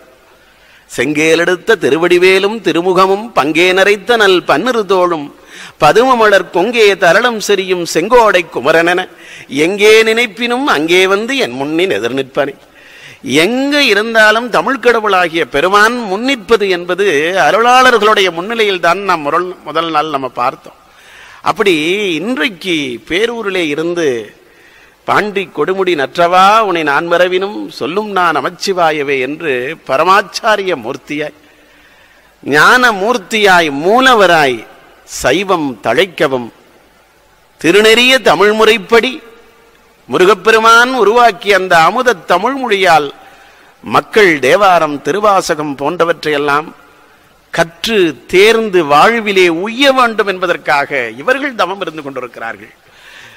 தமிழ் கல்லூரி அமைத்து சுவாமிகள் ஞானாச்சாரியராய் வாழ்ந்து கொண்டிருக்கின்ற அந்த பரமாச்சாரியருடைய மூர்த்தியினுடைய உற்சவ மூர்த்தியாக கடந்த 6 ஆண்டுகளுக்கு முன்னதாக சென்னையிலே திருத்தாண்டகம் பேசுகிற வாய்ப்பு கிடைத்தது. அங்க திருமயிலையிலே அப்பொழுது நாவுக்கரசர் பெருமானுடைய 6ஆம் திருமுறை சிறப்பு உரை ஆற்றுவதற்கு சுவாமிகள் வழிநடத்தி முன்னின்று வழிநடத்தி கொடுத்தார்கள். சுவாமிகளுடைய திருவருள் அவிநாசி எளியேனால் திருத்தல அந்த திருத்தல புராணத்தினுடைய சீடி வெடி குறுந்தகிட வெளியீட்டு விழாவிலும் திருமுருகன்பூண்டி திருவிழாவிலும் எளியனுக்கு உண்மை பொருளை அறிவதற்கான அருளாசியினை உடன் நின்று அன்பொழுக வாழுகின்ற அருட்கருணையாளர் இன்றைக்கு இந்த விழாவுக்கு வந்திருந்து இறைவனுடைய கருணை நேற்று முன்தினம் பார்த்தோம். ஒன்றை நினைப்பின் அது ஒழிந்திட்டு ஒன்றாகும், அன்று அது வருணும் வந்தெய்தும், நினையாத ஒன்று வந்து முன்னிற்கும், எல்லாம் இணையாளும் ஈசன் செயல். சுவாமிகள் நாளைக்கு வருவதாக இருந்தது. இன்றைக்கு பேரூரிலே இருந்து தில்லையம்பலவானனுடைய திருவருள் இன்றைக்கு வந்திருந்து இந்த பூசலார் நாயனாருடைய மனத்திற்பம் போல இதயத்திலே இறைவனை வைத்திருக்கிற அவர் இன்றைக்கு வர வேண்டும் என்பது இறைவனுடைய சித்தமாக இருக்கிறது. அந்த வகையிலே நிறைவு பெற்றவுடன் சுவாமிகள் அருளாசி வழங்க இருக்கிறார்கள். மன்னன் இப்படி ஒரு மிகச்சிறந்த நிலையை பாற்றுவிட்டு பூசலார் நாயனாருக்கு சற்று அச்சமாக போய்விட்டது. என்ன, மன்னன் வருகிறான், புடைசூழ வந்து தன்னுடைய காலிலே விழுகிறான், என்னப்பா இது என்று நினைத்தவர் என்னன் மன்னனுக்கு என்னன் என்று கேட்டபோது, தங்கள் திருவடிகளை வணங்குகிறேன். நேற்று இரவு நான் அமைத்த ஆலயத்திற்கு திருக்குட நன்னீராட்டு பெருவிழா நாள் குறித்தோம். அந்த நாளிலே இறைவன் எழுந்தருள வேண்டும். ஆனால் தாங்கள் கட்டியிருக்கின்ற சிவாலயத்திலே எழுந்தருளுகிறதாக எனக்கு கனவிலே இறைவன் திருக்கட்டளை எடுத்திருக்கிறான். தங்களை காண்பதற்காக ஓடோடி வந்தேன். தாங்கள் அமைத்த ஆலயம் எங்குள்ளதோ, தாங்கள் அமைத்த ஆலயம் எங்குள்ளதோ, அன்பேனும் குடில் புகும் அரசாக இருக்கிற பெருமான், இந்த ஆலயத்திலே என்ன நான் கட்டியிருக்கிற ஆலயத்திலே உள்ளே வந்திருக்கிறான் என்ற அரசனிடத்தில் சொன்னபோது நெஞ்சமெல்லாம் உருகிப்போய் என்ன சொன்னாராம்? அற்புதமாக நம்முடைய சேக்கிழார் சுவாமிகள் சொல்கிறார், என்னையோர் பொருளாக கொண்டு எம்பினான் அருள் செய்தாரேல், என்னையோர் பொருளாக கொண்டு எம்பினான் அருள் செய்தாரேல், முன்வரும் நிதியிலாமை மனத்தினால் முயன்ற கோயில், இன்னவாறு என்று இன்னதாம் என்று எடுத்து கட்டியதை இயம்பி சொன்னாராம். என்ன ஒரு அருமையான நிலை! எனக்கு முன்ஜென்மத்திலே நிதி இல்லை, நான் ஆலயம் கட்ட வேண்டும் என்று நினைத்தது உண்மை, ஆனால் என்னால் கட்ட முடியவில்லை, எதையும் செய்ய முடியவில்லை. ஆனால் மனதிலே முழுவதுமாக இந்த ஆலயம் அமைக்க வேண்டும் என்று முழுமையாக நான் கண்ணக்கூடிய எண்ணங்கள் இருந்தது, மனம் இருந்தது. ஆனால் அதனால் என்னால் நினைக்க முடியவில்லை. இன்றைக்கு இறைவன் தங்களிடத்திலே சொல்லி இருக்கிறார், இந்த ஆலயம் வந்ததற்கான காரணம் என்னையும் ஒரு பொருளாக கொண்டு எம்பிரான் அருள் செய்திருக்கிறார் என்று சொன்னால், சிவப்பரம்பொருளுடைய அருள் இருக்கும் என்று சொன்னால், இதோ மனத்தினால் முயன்ற கோயில் இன்னவாறு என்று எடுத்து இயம்பது இதை சொன்னாராம். சொன்னவுடன் என்ன நடந்ததாம்? ஆச்சரியப்பட்டு போய்விட்டானாம் மன்னன். இந்த உலகத்தில் புறத்திலே செய்கிற பூஜை என்பது வேறு, அகத்திலே செய்கிற பூஜை என்பது வேறு. மனிதன் மனத்தினால் வாழ கற்றுக்கொள்ள வேண்டும் என்று நம்முடைய ஆன்மீகம் எல்லாம் வலியுறுத்தி சொன்னதை நம்முடைய நாவுக்கரசர் பெருமான் என்ன சொன்னார்? கண்டறியாதன கண்டேன் என்று சொன்ன போது, கைலை மலையானை பார்த்தபோது என்ன சொன்னார்? மனத்தகத்தான் தலைமையிலான், வாயார தன்னடியே பாடும் அன்பர்தம் இனத்தகத்தான் என்று சொன்னார். மனதார உளமாற வாழுகிற வாழ்க்கையும் பக்தியும் தான் நம்முடைய ஆன்மீகம் விரும்புகிற பக்தி. ஆர்ப்பாட்டமான பக்தியோ அல்லது செய்கிற செயல்களிலே என்ன வேண்டாலும் செய்து கொண்டு உளமாற பக்தி இல்லாமல் மனதினால் உணர்வுகளோடு கூடிய சிவனடியே சிந்திக்கும் திருப்பெரும் சிவஞானத்தோடு சிந்தை செய்வது சிவன்களில் செறிவென்று மற்றொன்றிலார் என்று சிவனின் திருவடிகளை பற்றி கொண்ட உறுதியோடு மனோதிடத்தோடு நம்பிக்கையோடு மனதால் செய்கிற பக்திக்குத்தான் முதலிடம் என்று சேக்கிழார் சுவாமிகள் சொல்கிறார் இல்லையா? நாம் செய்கிற செய்கைகள் என்ன வேண்டுமானாலும் இருக்கலாம், ஆனால் நம்முடைய மனதிலே என்ன இருக்கிறது? ரமண மகான் அண்ணாமலையானுடைய மிகச்சிறந்த அண்ணாமலையாராகவே வாழ்ந்து வாழ்விலே மிகப்பெரிய பெற்ற ஞானி. அவருடைய காலத்தில் வாழ்க்கை உண்மை பொருளை சீடர்களுக்கெல்லாம் சொல்லி வருகிறார். ரமணாசுரத்தில் ஒரு மாலை வேளை பகவான் பூஜை முடித்து தியானத்தை முடித்து விட்டு பக்தர்களோடு அமர்ந்து அருளாசி வழங்கி கொண்டிருக்கிறார். மாலை நேரம். மாலை நேரத்திலே அமர்ந்து கொண்டிருந்த போது எல்லோரும் இருக்கிறார்கள், வெளிநாட்டு பக்தர்கள்லாம் இருக்கிறார்கள், இவரும் அமர்ந்திருக்கிறார். அமர்ந்திருந்து கும்பிட்டு பண்ணி கொண்டிருக்கிற போது அவருக்கு பகவானுக்கு பக்கத்திலே உதவியாளர்கள் இருக்கிறார்கள். பகவான் ஏதாவது சொன்னால் அந்த கட்டளையை நிறைவேற்றுவதற்காக பக்தர்கள் இருக்கிறார்கள், மேலாளர் இருக்கிறார். தூரத்தில் ஒரு 300 பேர் அமர்ந்திருந்தார்கள். அமர்ந்திருந்த இடத்துல ஒரு வெளிநாட்டுக்காரர், ஒரு வயது ஒரு 65-70 வயது இருக்கும். அவர் என்ன பண்ணார்? எல்லோரும் கீழே அமர்ந்திருக்கிறார்கள், அவருக்கு கீழே சம்மங்கால் கூட்டி உட்கார்றதுக்கு முடியல. 8 யோகமும் இருக்கிற ஒரே இடம் நம்ம காலை மடக்கி உட்காருவதுதான். அது நம்முடைய நாட்டிற்கே இருக்கிற அற்புதம். அவர் அவ்வளவு தூரம் முயற்சி பண்ணி பார்த்து முடியல. என்ன பண்ணார்? பக்கத்தில் ஒரு சேர் இருந்தது, அதை இழுத்து போட்டு உட்கார்ந்துட்டார். பக்கத்தில் இருக்கிற சேரை போட்டு உட்கார்ந்த உடனே இங்கிருந்து முன்னாடி பார்த்துருக்கிற அந்த மேலாளருக்கு பயங்கரமான கோபம். எப்படிப்பா இது, எப்படி இப்படி பண்ணலாம் அப்படின்னு சொல்லிட்டு வேகமா போய் அவர்கிட்ட என்ன பண்ணீங்கன்னு தெரியுமா உங்களுக்கு? ஆங்கிலத்தில் கேட்கிறார். To you mean that what you are doing? நீங்க இப்படி பண்ணலாமா அப்படின்னார். அவர் கேட்டார். அவருக்கு பயமா போச்சு. நான் என்ன பண்ணிட்டேன் அப்படின்னு. நான் 6 மாதங்களாக இந்த பக்தராகத்தான் இருக்கிறேன், நான் ஏதாவது தவறு செய்து விட்டேன். பகவான் அமர்ந்திருக்கிறார், அவருக்கு கீழே நீங்க உட்காரலாம், எப்படி நீங்க சேரை போட்டு உட்காரலாம் அப்படின்னார். அவர் சொன்னார், என்னால உட்கார முடியல, நான் விழுந்துருவோம் போல இருக்குது, என்னால அது பழக்கம் இல்லை, நான் நாற்காலியில தான் உட்கார்ந்து பழக்கம், அதனால என்னால முடியலன்னு எவ்வளவோ சொல்றார்.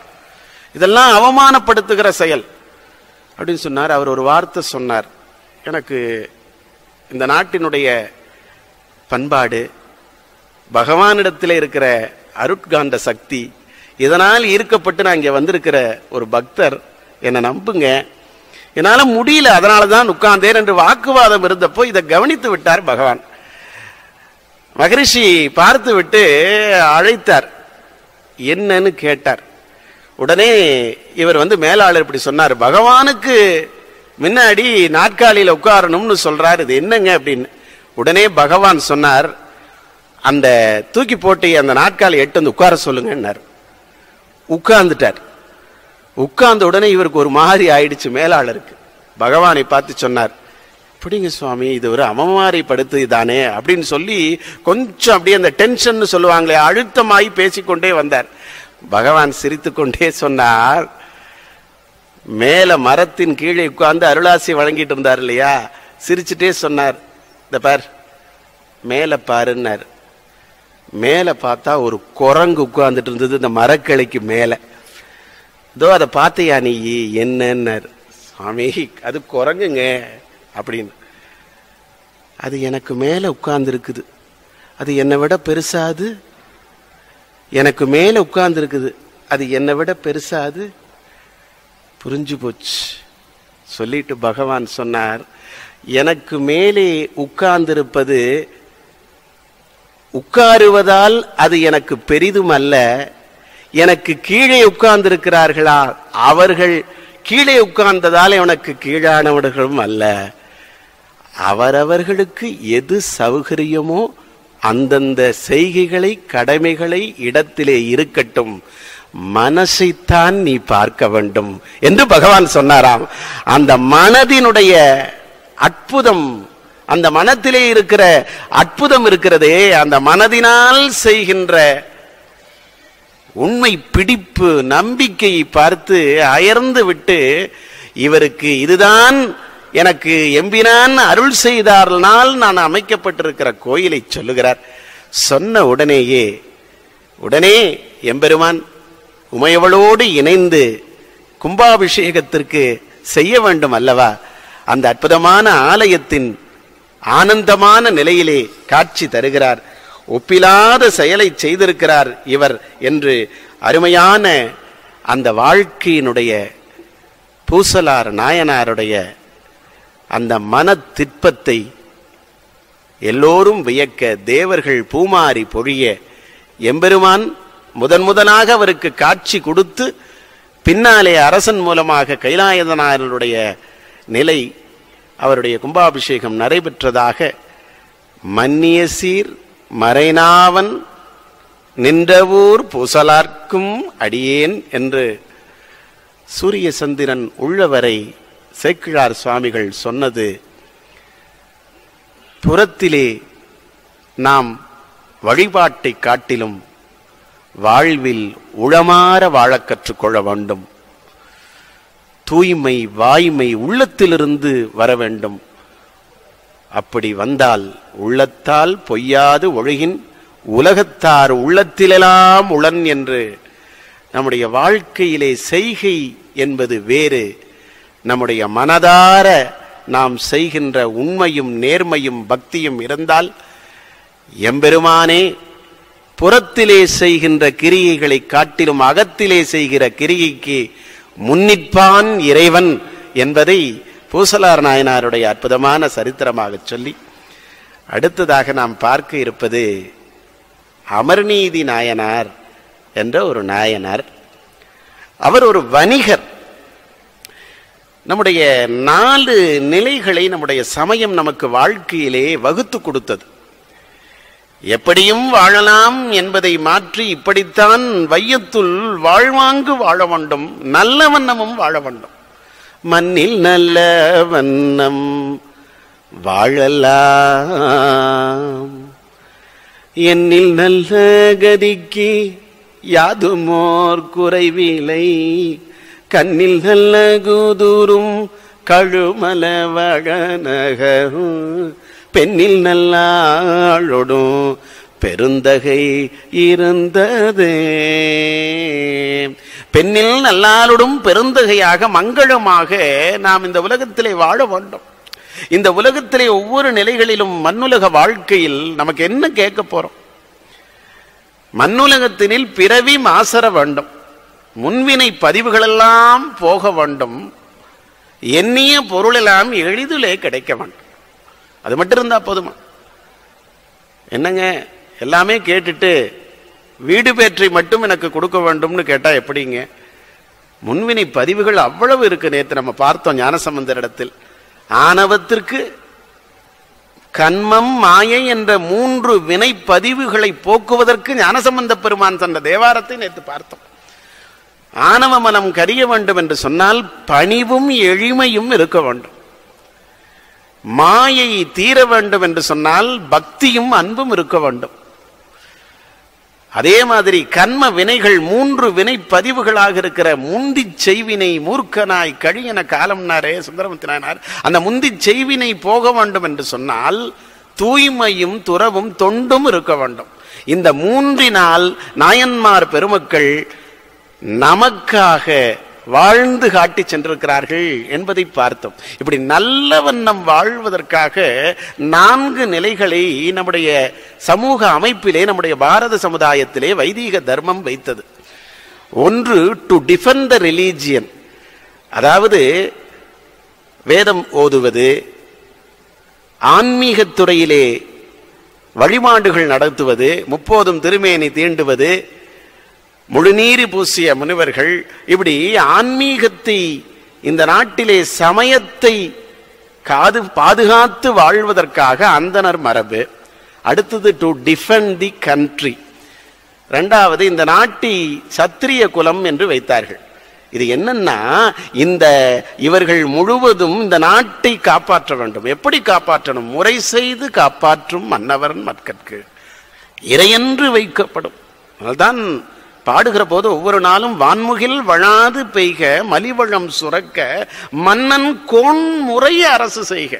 முறையான அரசு இல்லை என்று சொன்னால் அந்த நாட்டில யார் தவறு செய்தார்களும் அது அரசனைத்தான் சேரும். நேற்று பார்த்தோம், பையவே செல்கவே பாண்டியர்க்காகவே. அந்த முறையான அரசு செய்ய வேண்டும் என்பதுதான். சமய சார்புடை இருக்கிற போதுதான் ஒரு நாட்டை ஆளுகிற மன்னன் ஒரு சமயவாதியாக இருக்கிற போதுதான் நாடு சுபிட்சம் பெறும். இது இந்தியா உலகுக்கு அளித்த செய்தி, இந்து மதம் அளித்த செய்தி. அதை என்றைக்கும் சமய சார்பு இன்மை என்பது போய் சமய சார்பு உடைமை என்பது வருகிறதோ இந்த நாடு சீக்கிரம் வல்லரசாகும். ஒன்றும் சந்தேகம் இல்லை. அதுதான் சேக்கிழார் சுவாமிகள் காட்டி இருக்கிறார். To defend the country. அடுத்தது 3வது பொருளாதாரத்தை, டு டிஃபெண்ட் தி எக்கனாமி, காப்பது என்பவர்கள் இங்கே இருக்கிற வணிகர்கள், வைசியர்கள். 4வது டு டிஃபெண்ட் தி சொசைட்டி, ஒரு சமுதாயத்தை காப்பவர்கள் என்பது அவர்களை சூத்திரர்கள் என்று சொன்னார். நன்று பார்க்க வேண்டும். இது கிளி பேசும், குயில் கூவும், மயில் ஆடும், ஆந்தை ஜோதிடம் சொல்லும், ஒவ்வொரு காக்கம் கரைந்து உண்ணும். பறவைகளுக்குள் நம்ம என்ன சொல்றோம்? ஒவ்வொரு பறவைகளும் ஒவ்வொரு இயல்பினை கொண்டு, தன்மையினை கொண்டு அது பறவை ஜாதிகள் என்று சொல்கிறோம்.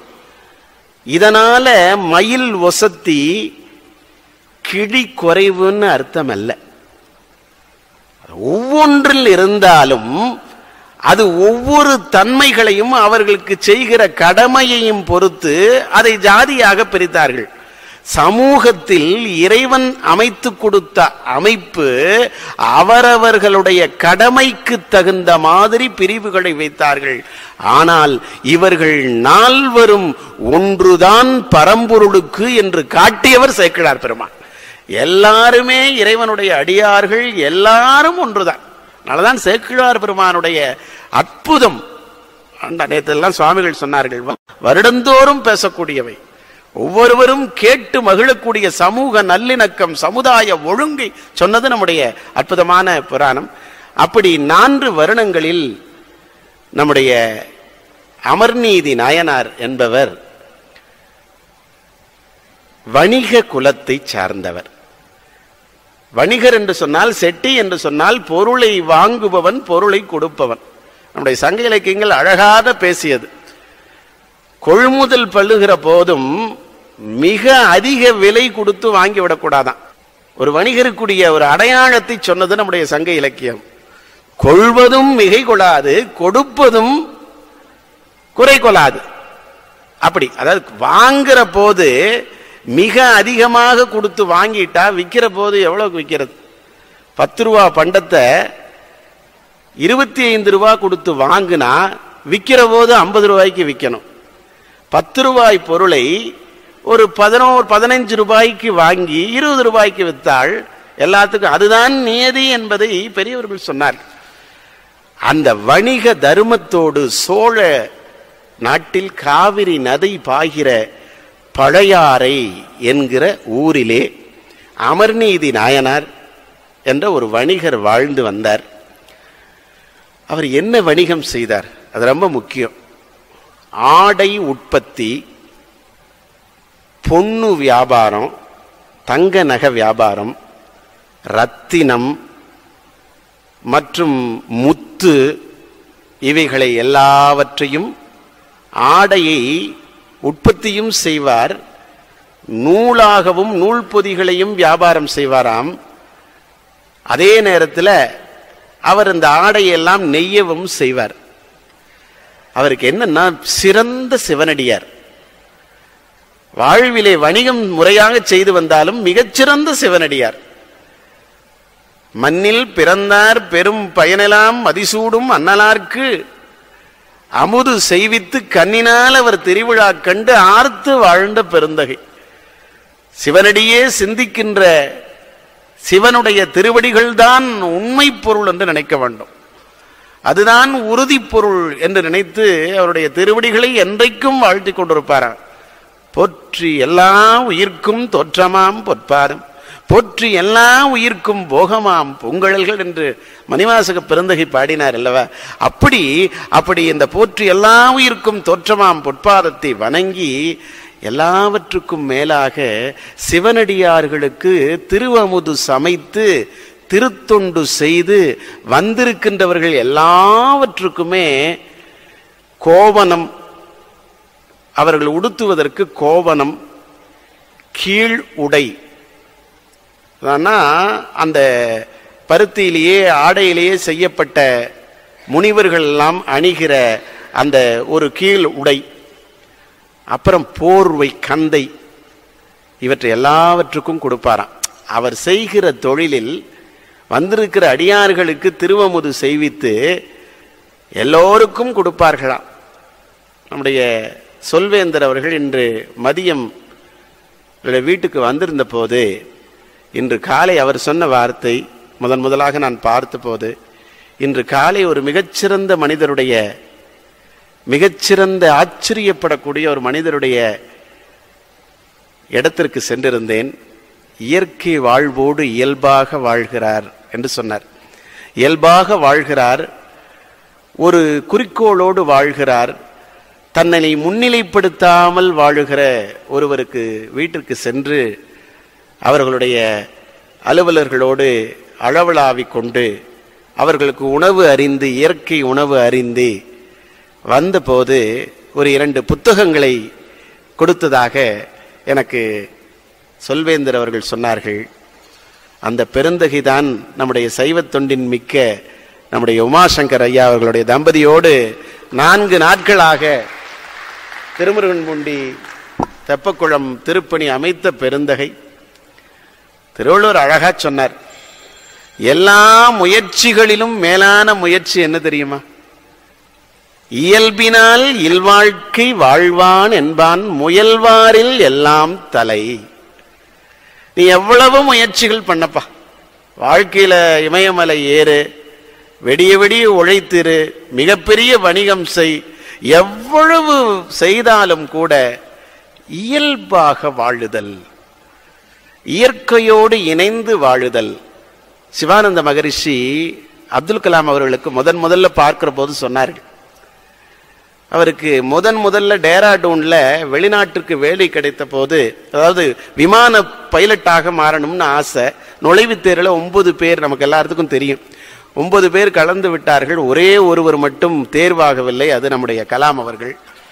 முதலாக இருப்பதால ராமேஸ்வரத்திலிருந்து போய் ஒரு எளிமையான குடும்பத்தில் இருந்து ஒரு நெறிமுறைகளோடு வாழுகிற பாரம்பரியத்திலிருந்து வந்து எப்படியாவது பையன் போய் சம்பாதித்து வரணுங்கிற ஒரு உத்வேகத்தோடு கடின உழைப்போடு வந்தார்.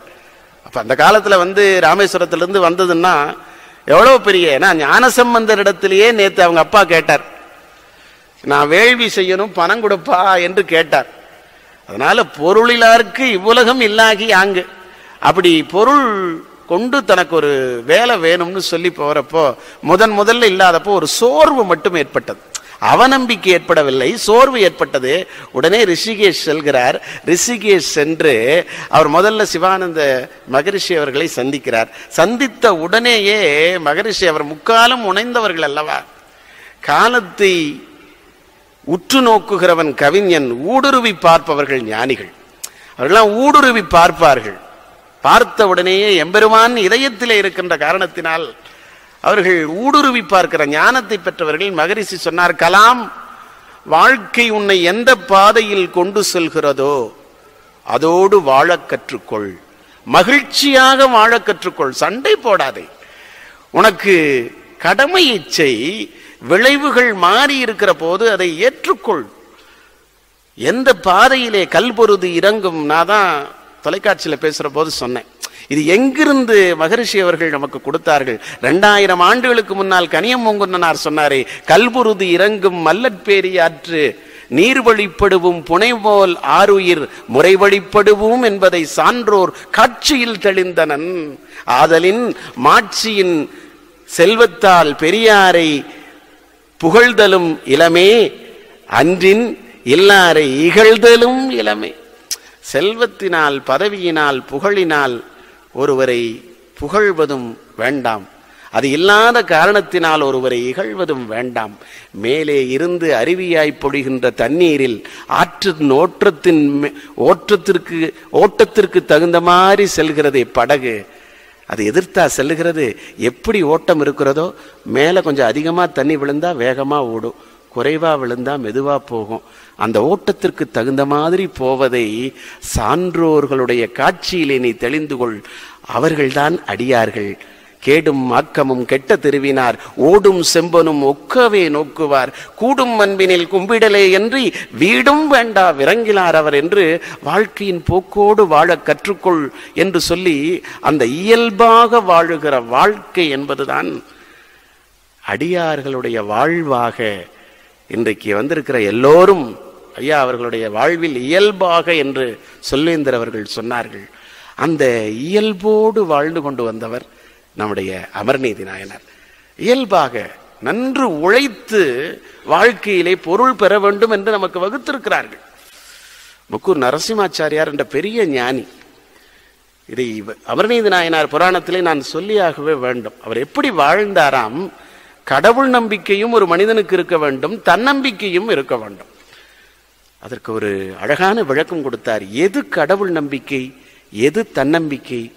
முதல்ல சொன்னார், நீ உழைக்கிற போது, நீ கல்வி கற்கிற போது, நீ பொருளீட்டுகிற போது, நீ பணம் சம்பாதிக்கிற போது எப்படி மனதை வைத்துக் கொள்ள வேண்டுமாம்? என்னால் எல்லாவற்றையும் சாதிக்கக்கூடிய மனம் இருக்கிறது, உடல் இருக்கிறது, உறுதி இருக்கிறது, நான் 120 வயது வாழ்வேன் என்று ஒவ்வொரு நாளும் காலையிலே உழைப்பையும் கடமையும் அசாத்தியமான மனோதிடத்தோடு செய்ய வேண்டும். இது தன்னம்பிக்கை. எது கடவுள் நம்பிக்கை தெரியுமா? மற்றவர்களுக்கு தானம் செய்கிற போது, இல்லாதவர்களுக்கு உதவுகிற போது, ஆலயத்திற்கு கொடுக்கிற போது, தர்மமும் தானமும் செய்கிற போது அடுத்த நொடி வாழ்க்கை என்னிடத்திலே இல்லை, அது ஆண்டவரிடத்திலே இருந்து நாம் நினைத்தால் அது தெய்வ நம்பிக்கை என்று அற்புதமாக சொன்னார். அப்படி அந்த கடவுள் நம்பிக்கையும் தெய்வ நம்பிக்கையும் இணைந்து அமரநீதி நாயனார் இந்த மாதிரி வியாபாரம்லாம் செய்கிறார், நல்ல பொருளீட்டுகிறார். ஆனால் அது எல்லாம் அவன் தந்தது என்று நினைத்து தான தர்மங்கள் செய்கிறார். அப்படி செய்து கொண்டு வருகிற போது வருகிற அடியார்கள் அத்தனை பேர்களுக்கும் இவர் இப்படிதான் கொடுப்பார். கொடுத்து கொண்டு இருக்கிற அந்த சிவப்பணியை செய்து கொண்டிருக்கிறார். நேரமும் ஆகிறது. நம்முடைய எம்பெருமான் திருநல்லூர் இறைவன் ஒரு மிகப்பெரிய சிவன் அடியாராக வருகிறார். எப்படி வருகிறார் என்று அற்புதமாக சொல்கிறார். முன்ன முடித்து சாத்திய அறையில் தஞ்ச மாமரை கோவலன் ஆடையின் அசைவும் வஞ்ச வல்வினை கருப்பரும் மனத்தடியார்கள் நெஞ்சில் நீங்கிடா அடிமலர் நீநிலம் பொலிய எம்பெருமான் வந்தாராம். திருமுடியிலே சிகை, முப்புரி அந்த மந்திரமாவது நீர் என்று நேற்று பார்த்தோமே, அந்த நீர் திருநீரு அணிந்து முப்புரி நூல் மான் தோல் நெஞ்சிலே போர்த்தி அந்த தருப்பையை கையிலே ஏந்தி திருநீற்றி பையோடு கையிலே தருப்பையோடு தண்டத்தில் 2 கோவணங்களை எடுத்து அவர் எடுத்துக்கொண்டு வருகிறார். உள்ளே வந்தவுடன் அமர்நீதி நாயனாருக்கு எல்லையில்லாத ஆனந்தம். இன்று அடியாருக்கு அமுது செய்விக்கிற மிகப்பெரிய பாக்கியம் கிடைத்தது என்று அந்த அமர்நீதி நாயனாருக்கு ஒரு மகன், தவமிருந்து பெற்ற மகன் அவர்கள் இருக்கிறார்கள். அடியார் வந்தவுடன் ஆனந்தத்தோடு மனமுவந்து செய்வதுதான். எந்த ஒரு அடியாருடைய வாழ்விலும் உள்ளே சக்தியாக இருக்கிற அந்த பெண்மணிகள் துணைவியார்களுடைய துணையில்லையில் அடியார்களுடைய வாழ்க்கை சிறப்பு பெற்றிருக்காது. அவர்கள் செய்வதை செய்திருக்க முடியாது. குடும்பத்தோடு இணைந்து, எப்படி அப்பூதியடிகளாருடைய குடும்பத்தில் அத்தனை பேரும் நாவுக்கரசரை வரவேற்று அடிபணிந்தார்களோ, இந்த 3 பேரும் அடிபணிந்து இனிமையாக அந்த அவருக்கு மிகச்சிறந்த நிலைகளை எல்லாம் திருவமுது செய்வித்து செய்கிறார்கள். திருவமுது செய்வதற்கு முன்னதாக வந்திருக்கிற அந்த அடியார், சிவனடியார் சொன்னார், இதோ என்னுடைய கையிலே 2 தண்டத்திலே 2 கோவணங்கள் இருக்கின்றன. ஒன்றை தருகிறேன், மழை காலமாக இருக்கிறது. ஒன்றை மாற்றி மழை பெய்தால் உலர்த்துவதற்காக அது நீங்கள் பத்திரமாக வைத்திருங்கள் என்று சொல்லி அந்த ஒரு கோவணத்தை கொடுக்கிறார். என்ன கோவணம்? தினமும் சிவனடியார்களுக்கு இவர் கொடுக்கிறார் கோவணம். சுவாமிகள் வந்திருக்கிற சிவனடியாரே 2 கோவணத்தில் மழைக்காலம் என்ற காரணத்தினால் ஒன்றை பத்திரமா வச்சுக்குங்கன்னு சொல்லி கொடுத்து விட்டு போய் விடுகிறார். போய் நீராடிக்கொண்டு எம்பெருமான் வருகிறார். அவர் உள்ளத்தை கவர வருகிறாராம். அன்புருவாம் இதயத்தில் இடம்பெற வந்தி மிகப்பெரிய மழை பெய்கிறது. மழை பெய்து அந்த மழையிலே நனைந்து கொண்டு வருகிறாராம். மழையிலே நனைந்து போது என்ன ஆகும்? இவர் போட்டிருந்த கோவணத்தோடு நீராடுகிறார். நீராடி விட்டு அது மழையிலே நனைந்ததால் போட முடியாது. அப்படியே வருகிறார். சேக்கிழார் பாமிகள் சொன்னார், வான்மழையிலே நனைந்து வந்தாரோ அல்லது அமர்நீதி நாயனார் என்கிற தூய அன்பரது தூய அன்பின் மழையிலே நனைய வந்தாரோ. எதுக்காக இவர் வர்றாருன்னு தெரியல. அன்பினுடைய மழையிலே நனைவதற்காக இவர் உள்ள வருகிறாரோ என்று நினைக்கிறார். உள்ளே வருகிறார். நனைந்து வந்தவரை பார்த்து வரவேற்று திருவமுது செய்ய வேண்டும் என்று சொன்ன போது, நான் நனைஞ்சிருக்கிறேன்ப்பா, முதல்ல நான் கொஞ்ச நேரத்துக்கு முன்னாடி கொடுத்தனே அந்த கோவணத்தை எனக்கு கொடு. நான் முதலே சொன்ன மழை காலம், நான் ஒன்று மாற்றுக்குவதற்காக ஒன்று வச்சிருந்தேன், தண்டத்தில் வச்சிருந்தேன், அதை கொடு என்று சொல்கிறார். சொன்ன போது வேகமாக போய் பார்க்கிறார். அந்த மாயம் செய்திருக்கிற எம்பெருமான் உலகம் முழுவதற்கும் காக்கின்ற கடவுளாக, உலகெல்லாம் உணர்ந்து ஓதற்கு அரியவன் நிலவுலாவிய நீர்மலி வேணியன் அலகில் சோதியன் அம்பலத்து ஆடுகின்றான் அம்பலத்து அரசு அருமருந்தாக இருக்கிற பெருமானுடைய திருவிளையாட்டை யார் அறிவார்கள்? அந்த கோவணம் மறைந்து விடுகிறது. மறைந்து விட்ட கோவணத்தை பார்த்து இவர் தேடி தேடி பார்க்கிறார். நேரம் ஆகிக்கொண்டே இருக்கிறது. தேடி தேடி பார்க்கிறார். அங்க பார்க்கிறார், வீட்டுக்குள்ள இருக்கிற அத்துணை இடங்களிலும் பார்க்கிறார். கிடைக்குமா அது? ஏனால் இவருக்கு வீடு பேறு கிடைக்க வேண்டும் என்பதற்காக இவருக்கு கோவணம் கிடைக்கவில்லையாம். அதனால் அந்த கிடைக்கவில்லை. ஓடோடி வருகிறார். வந்து, சுவாமி மன்னிக்க வேண்டும், அடியார் பெருமகளையும் மன்னிக்க வேண்டும், பிழை பொறுக்க வேண்டும், நான் எங்கு தேடினும் அது கிடைக்கவில்லை. சொன்ன உடனே அடியாருக்கு கோவம் வந்துச்சு. என்ன சொல்கிறீர்கள்? நான் அவ்வளோ தூரம் சொல்லிட்டு போய் கொடுத்தேன்ல, வேணும் மழை வரும்னு உங்களுக்கு தெரியாதா?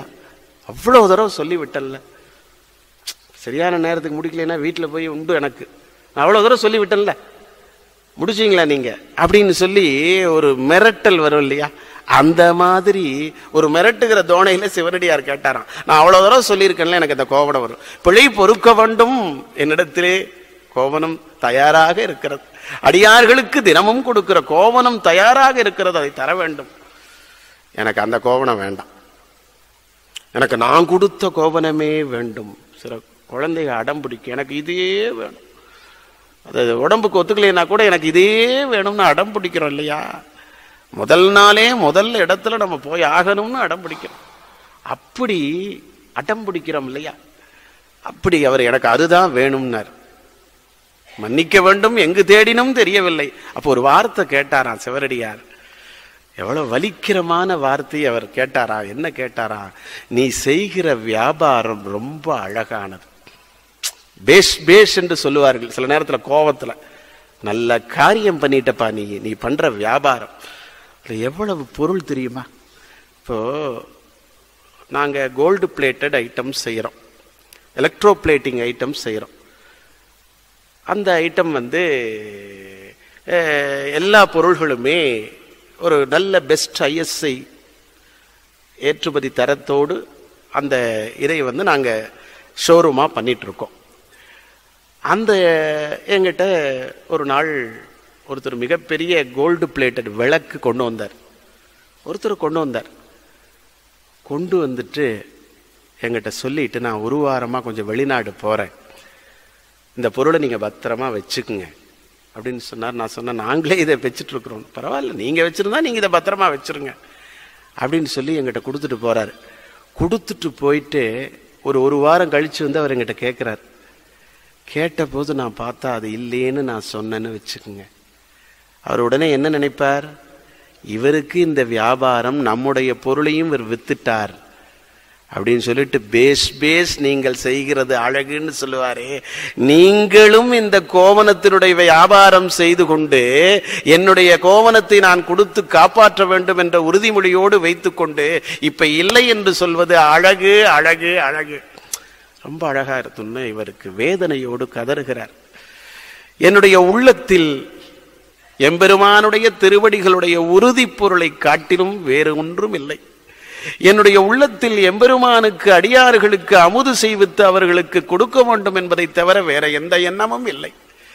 இது சிவன் அடியின் அன்பு தவிர எனக்கு வேற எந்த சிந்தையும் இல்லை என்று கதறுகிறார்.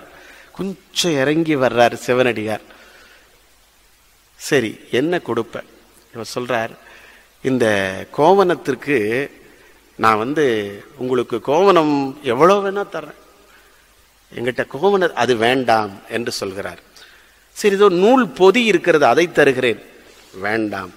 பொன் இருக்கிறது, ரத்தனம் இருக்கிறது, மணி இருக்கிறது, நிறைந்த செல்வங்கள் எல்லாம் இருக்கிறது, எதுவுமே வேண்டாம். உடனே இவர் சொன்னார், ஆண்டவன் சொன்னாராம், இதெல்லாம் வைத்துக்கொண்டு நான் என்ன செய்ய போகிறேன்? கண்ணதாசன் அற்புதமாக சொன்னான், கருணை புரியும் உள்ளம் எங்கே, ஆண்டவன் இருப்பது அங்கே. நன்றி நிறைந்தவர் நெஞ்சம் எங்கே, இறைவன் இருப்பது அங்கே. ஆடை அணிகலன் பொன் இவைகளை ஆண்டவன் விரும்புவதில்லை. அங்கொரு கையும் இங்கொரு கையும் ஆலய வழிபாடு இல்லை. எங்கே நீ இருக்கிறாய் இறைவா? நல்ல உள்ளத்தில், குழந்தைகளினுடைய மனதில், ஓம்காரத்து இசையில், ஆயக்கலைகள் 64 எல்லாவற்றுக்கும் மேலாக உன்னையே நினைத்திருக்கிற ஆண்டவன் இருக்கிற அடியார்களுடைய உள்ளத்தில் நீ இருக்கிறாய் என்று அற்புதமாக கண்ணதாசன் சொன்னான் அல்லவா. அப்படிப்பட்ட இறைவன் சொன்னானாம், எனக்கு இதெல்லாம் வேண்டாம், என்ன வேண்டும்? ஒன்று சருகிறேன் உனக்காக. நான் இன்னொரு கோவணம் வைத்திருக்கிறேன் அல்லவா, அதை ஒரு பக்கத்து தராசுல வைக்கிறேன், அதை பெருநிலையில் தராசிலே வைத்து எனக்கு நிறுத்துக்கூடு, எடைக்கு எடையாக நிறுத்துக்கூடு. இவர் நினைச்சிட்டார், அமர்நீதி நாயனாரே, இவர்கிட்ட வச்சிருந்த கோவணத்தை காணோம், வந்த கோவணம் நனைஞ்சிருக்குது, சாமி கேட்கிறாருன்னு நினைச்சிட்டார். இது கொஞ்சம் நனைஞ்சிருந்தா கொஞ்சம் வெயிட்டுக்கு வெயிட் நிறைய கேட்கிறாரு போல இருக்குது, அந்த வெயிட்டுக்கு வெயிட்டு நிறைய கேட்கிறார் போல இருக்குதுன்னு இவருக்கு ஒரு விதத்துல கொஞ்சம் சந்தோஷமா இருந்துதான். அப்பா, நம்ம எவ்வளவு வேணாலும் கொடுத்து இந்த எடையை சரி பண்ணிடலாம் அப்படின்னு சொல்லி தராசை மாட்டுகிறார்கள். ஒரு பக்கம் ஆண்டவன் அந்த கோவணத்தை வைக்கிறார், இன்னொரு பக்கத்துல இருந்து பார்க்கிறார். பார்த்த போது அப்படியே அந்த இடத்துல அந்த அருமையான அந்த கோவணத்தினுடைய நிலையில இந்த பக்கம் இவர் முதல்ல கோவணத்தை வைக்கிறார். வீட்டில் இருக்கிற அத்தனை கோவணம் இவர் ஏற்றுமதிக்கு வச்சது, வணிகத்துக்கு வச்சது, அத்தனை ஸ்டாக்லாட்டு பூரா கொண்டு வந்து வச்சாச்சு. அப்படியே இறைவனுடைய தட்டு தாழ்ந்துதான் இருக்கிறது. நன்கு பாருங்கள், எங்க எடை அதிகமோ அந்த தராசு தாழ்ந்திருக்கும். இவர் இந்த தராசு எப்படி இருக்குது மேல வைக்கிறார், கொஞ்சம் கூட கீழே வரல. சரி, பக்கத்தில் இருக்கிற பொண்ணு எல்லாத்தையும் எடுத்துட்டு வர்றார். அத்தனை பவுன் நகை, ஒரு 150 பவுன், இப்போ அது கூட வச்சு தான் நினைக்கிறேன். அதை எல்லாத்தையும் கொண்டு வந்து ஒரு 150 பவுனை வைக்கிறார். வெள்ளியை வைக்கிறார். இவர் பரம்பரையாக வைத்திருக்கிற அத்தனை பொருளையும் மேல வைக்கிறார். எல்லாத்தையும் வைக்கிறார், எதுவுமே நிக்கல, எடைக்கு நேராகவே மாட்டேங்குது. என்னடா அது இப்படி ஆயிப்போச்சு அப்படின்னு சொல்லி இவர் என்ன பண்றாரு, ஒண்ணுமே புரியல. இவர் அப்படியே சிரிச்சுட்டு இருக்கிறார். இவர் அந்த சிவனடியார் அப்படி வைக்கிறார், எதுவும் அந்த இடத்துல நிறைவரையவில்லை. உடனே என்ன பண்ணார், அங்க இருக்கிற பெரிய நூல் மூட்டை அத்தனை என்னென்னலாம் இருக்குதோ எல்லாத்தையும் வச்சார். அப்புறம் இருக்கிற பணம் சொத்து அத்தனையும் வைக்கிறார். அப்படியே தான் இருக்குதான். சேக்கிழார் பெருமான் ஒரு அற்புதத்தை இந்த இடத்துல சொல்கிறார். அந்த இடம் அப்படி இருந்ததாம். என்ன தெரியுமா, முட்டில் அன்பர்தம் அன்பிடும் தட்டுக்கு முதல்வர் தட்டு அருளோடு தாழ்வுறும் வழக்கால் பக்தர் தட்டு மேம்பட தாழ்ந்தது கோவணத்தட்டு என்று சொல்கிறார். என்ன இதனுடைய பொருள்? முட்டில், முட்டில் என்று சொன்னால் தராசு தட்டிலே அன்பர்தம் அன்பிடும் தட்டுக்கு, அதாவது அவ்வளவு பொருளையும் பொன்னையும் அத்துணையும் கொடுத்து நம்முடைய நாயனார் அவர்கள் கொடுத்த போது கூட நாயனாருடைய தட்டு மேலே இருக்கான், எடைக்கடை பண்ண முடியல. அருளோடு இருக்கிற எம்பெருமானாகிய நல்லூர் பரம்பொருளாகிய ஈஸ்வரனுடைய தட்டு தாழ்ந்திருக்கிறதாம். இது எதை காட்டுகிறதாம்? இந்த உலகையெல்லாம் ஆளுகிற பெருமான், ஐந்தொழில் செய்து காப்பாற்றுகிற பெருமான் சிவப்பரம்பொருளுடைய அருள் கூட அமர்நீதி நாயனாருடைய அன்புக்கு ஈடாகவில்லை. அந்த அன்பு உயர்ந்தது, தாழ்ந்தது அருள் என்று சொல்லி சேக்கிழார் பெருமான் அற்புதமாக சொன்னாராம். மானுட உயிர்களுக்கு கடமை அன்பு செலுத்துவது, அன்போடு வாழ்வது, அன்புதான் சிவம், அதுதான் வெல்லும் என்று சொல்லி கடைசியாக அன்றே எனது ஆவியும் உடலும் உடமையும் எல்லாம் குன்றே எனையாய் என்னை ஆட்கொண்ட போதே கொண்டிலையோ, நன்றே செய்வாய் பிழை செய்வாய் நானோ அதற்கு நாயகனே என்று மணிவாசகர் சொன்னதைப் போல அந்த பெருமானையே வணங்கி கொண்டு அருள் தாழ்ந்திருக்கிறது, அன்பு உயர்ந்திருக்கிறது. சரி செய்ய முடியவில்லை என்று தான், தன் மனைவி, தன்னுடைய மகன் 3 பேரும் அந்த தட்டிலே ஏறுகிறார்கள். ஏறிய உடனேயே அந்த தட்டை இறைவன் நேர் செய்கிறானாம். நேர் செய்த உடனேயே மேடை அங்கு இருக்கிற காட்சி வருகிறது. நல்லூர் இறைவன் உமையவளோடு காட்சி தருகிறானாம். அன்பரே, உன்னுடைய அன்பை உலகத்திற்கு காட்டுவதற்காக, உன்னுடைய வாழ்க்கையினுடைய சிறப்பு, வாழ்வினுடைய அற்புதம் என்றைக்கும் நிறைந்து நின்று அன்புதான் வெல்லும், அன்பே சிவம் என்பதை காட்டுவதற்கு இந்த திருவிளையாடலை நாம் செய்தோம் என்று இறைவன் அற்புதமான காட்சியோடு காட்சி தருகிறான். கண்டறியாதன கண்டேன் என்கிற காட்சியை பார்த்தோம். இன்றைக்கு இந்த நாயனாரோடு இன்றைய சொற்பொழிவு நிறைவு பெற இருக்கின்றது. அல்லிமென் முல்லையந்தார் அமர்நீதிக்கும் அடியேன் என்று அடியார்க்கும் அடியேனாக சுந்தரமூர்த்தி நாயனார் சுவாமிகள் செல்லப்பட்ட அற்புதமான நிலை. கண்டறியாதன கண்டேன் என்ற அந்த காட்சியை தேவர்கள் மும்மாறி பொழிகிறார்கள். இந்த 3 பேரும் சிவனுடைய வாழ்வாங்கு வாழ்ந்து சிவனடி கீழ் சென்றார்கள். நமச்சிவாய வாழ்க, நாதன் தாழ் வாழ்க, இமைப்பொழுதும் என் நெஞ்சில் நீங்காதான் தாழ் வாழ்க, கோகலியாண்ட குருமணி தந்தால் வாழ்க, ஆகமம் ஆகி நின் அன்னிப்பாந்தால் வாழ்க, ஏகன் அநேகன் இறைவனடி வாழ்க, வேகங்கெடுத்தாண்ட வேந்தனடி வாழ்க என்று அந்த பெருமானுடைய திருவடிகளை வணங்கி அமர்நீதி நாயனாருடைய திருவருளினால், சேக்கிழார் பெருந்தகை திருவருளினால் அன்புதான் சிவம் என்பதை அறிந்து வாழ்க்கையிலே உய்வடையச் செய்து நாம் வாழ்வாங்கு வாழ வேண்டுமாய் எல்லாம் வல்ல இறைவனையும் குருமகா சன்னிதானத்தினுடைய திருவடிகளையும் வணங்கி வான்முகில் வழாது பெய்க மலிபழம் சுரக்க மன்னன் கோன்முறை அரசு செய்க குறைவினாது உயிர்கள் வாழ்க நன்மறை அறங்கள் ஓங்க நற்றவம் வேள்வி மல்க மென்மைகுள் சைவநீதி விளங்குக உலகமெல்லாம் வாழிய நலம்.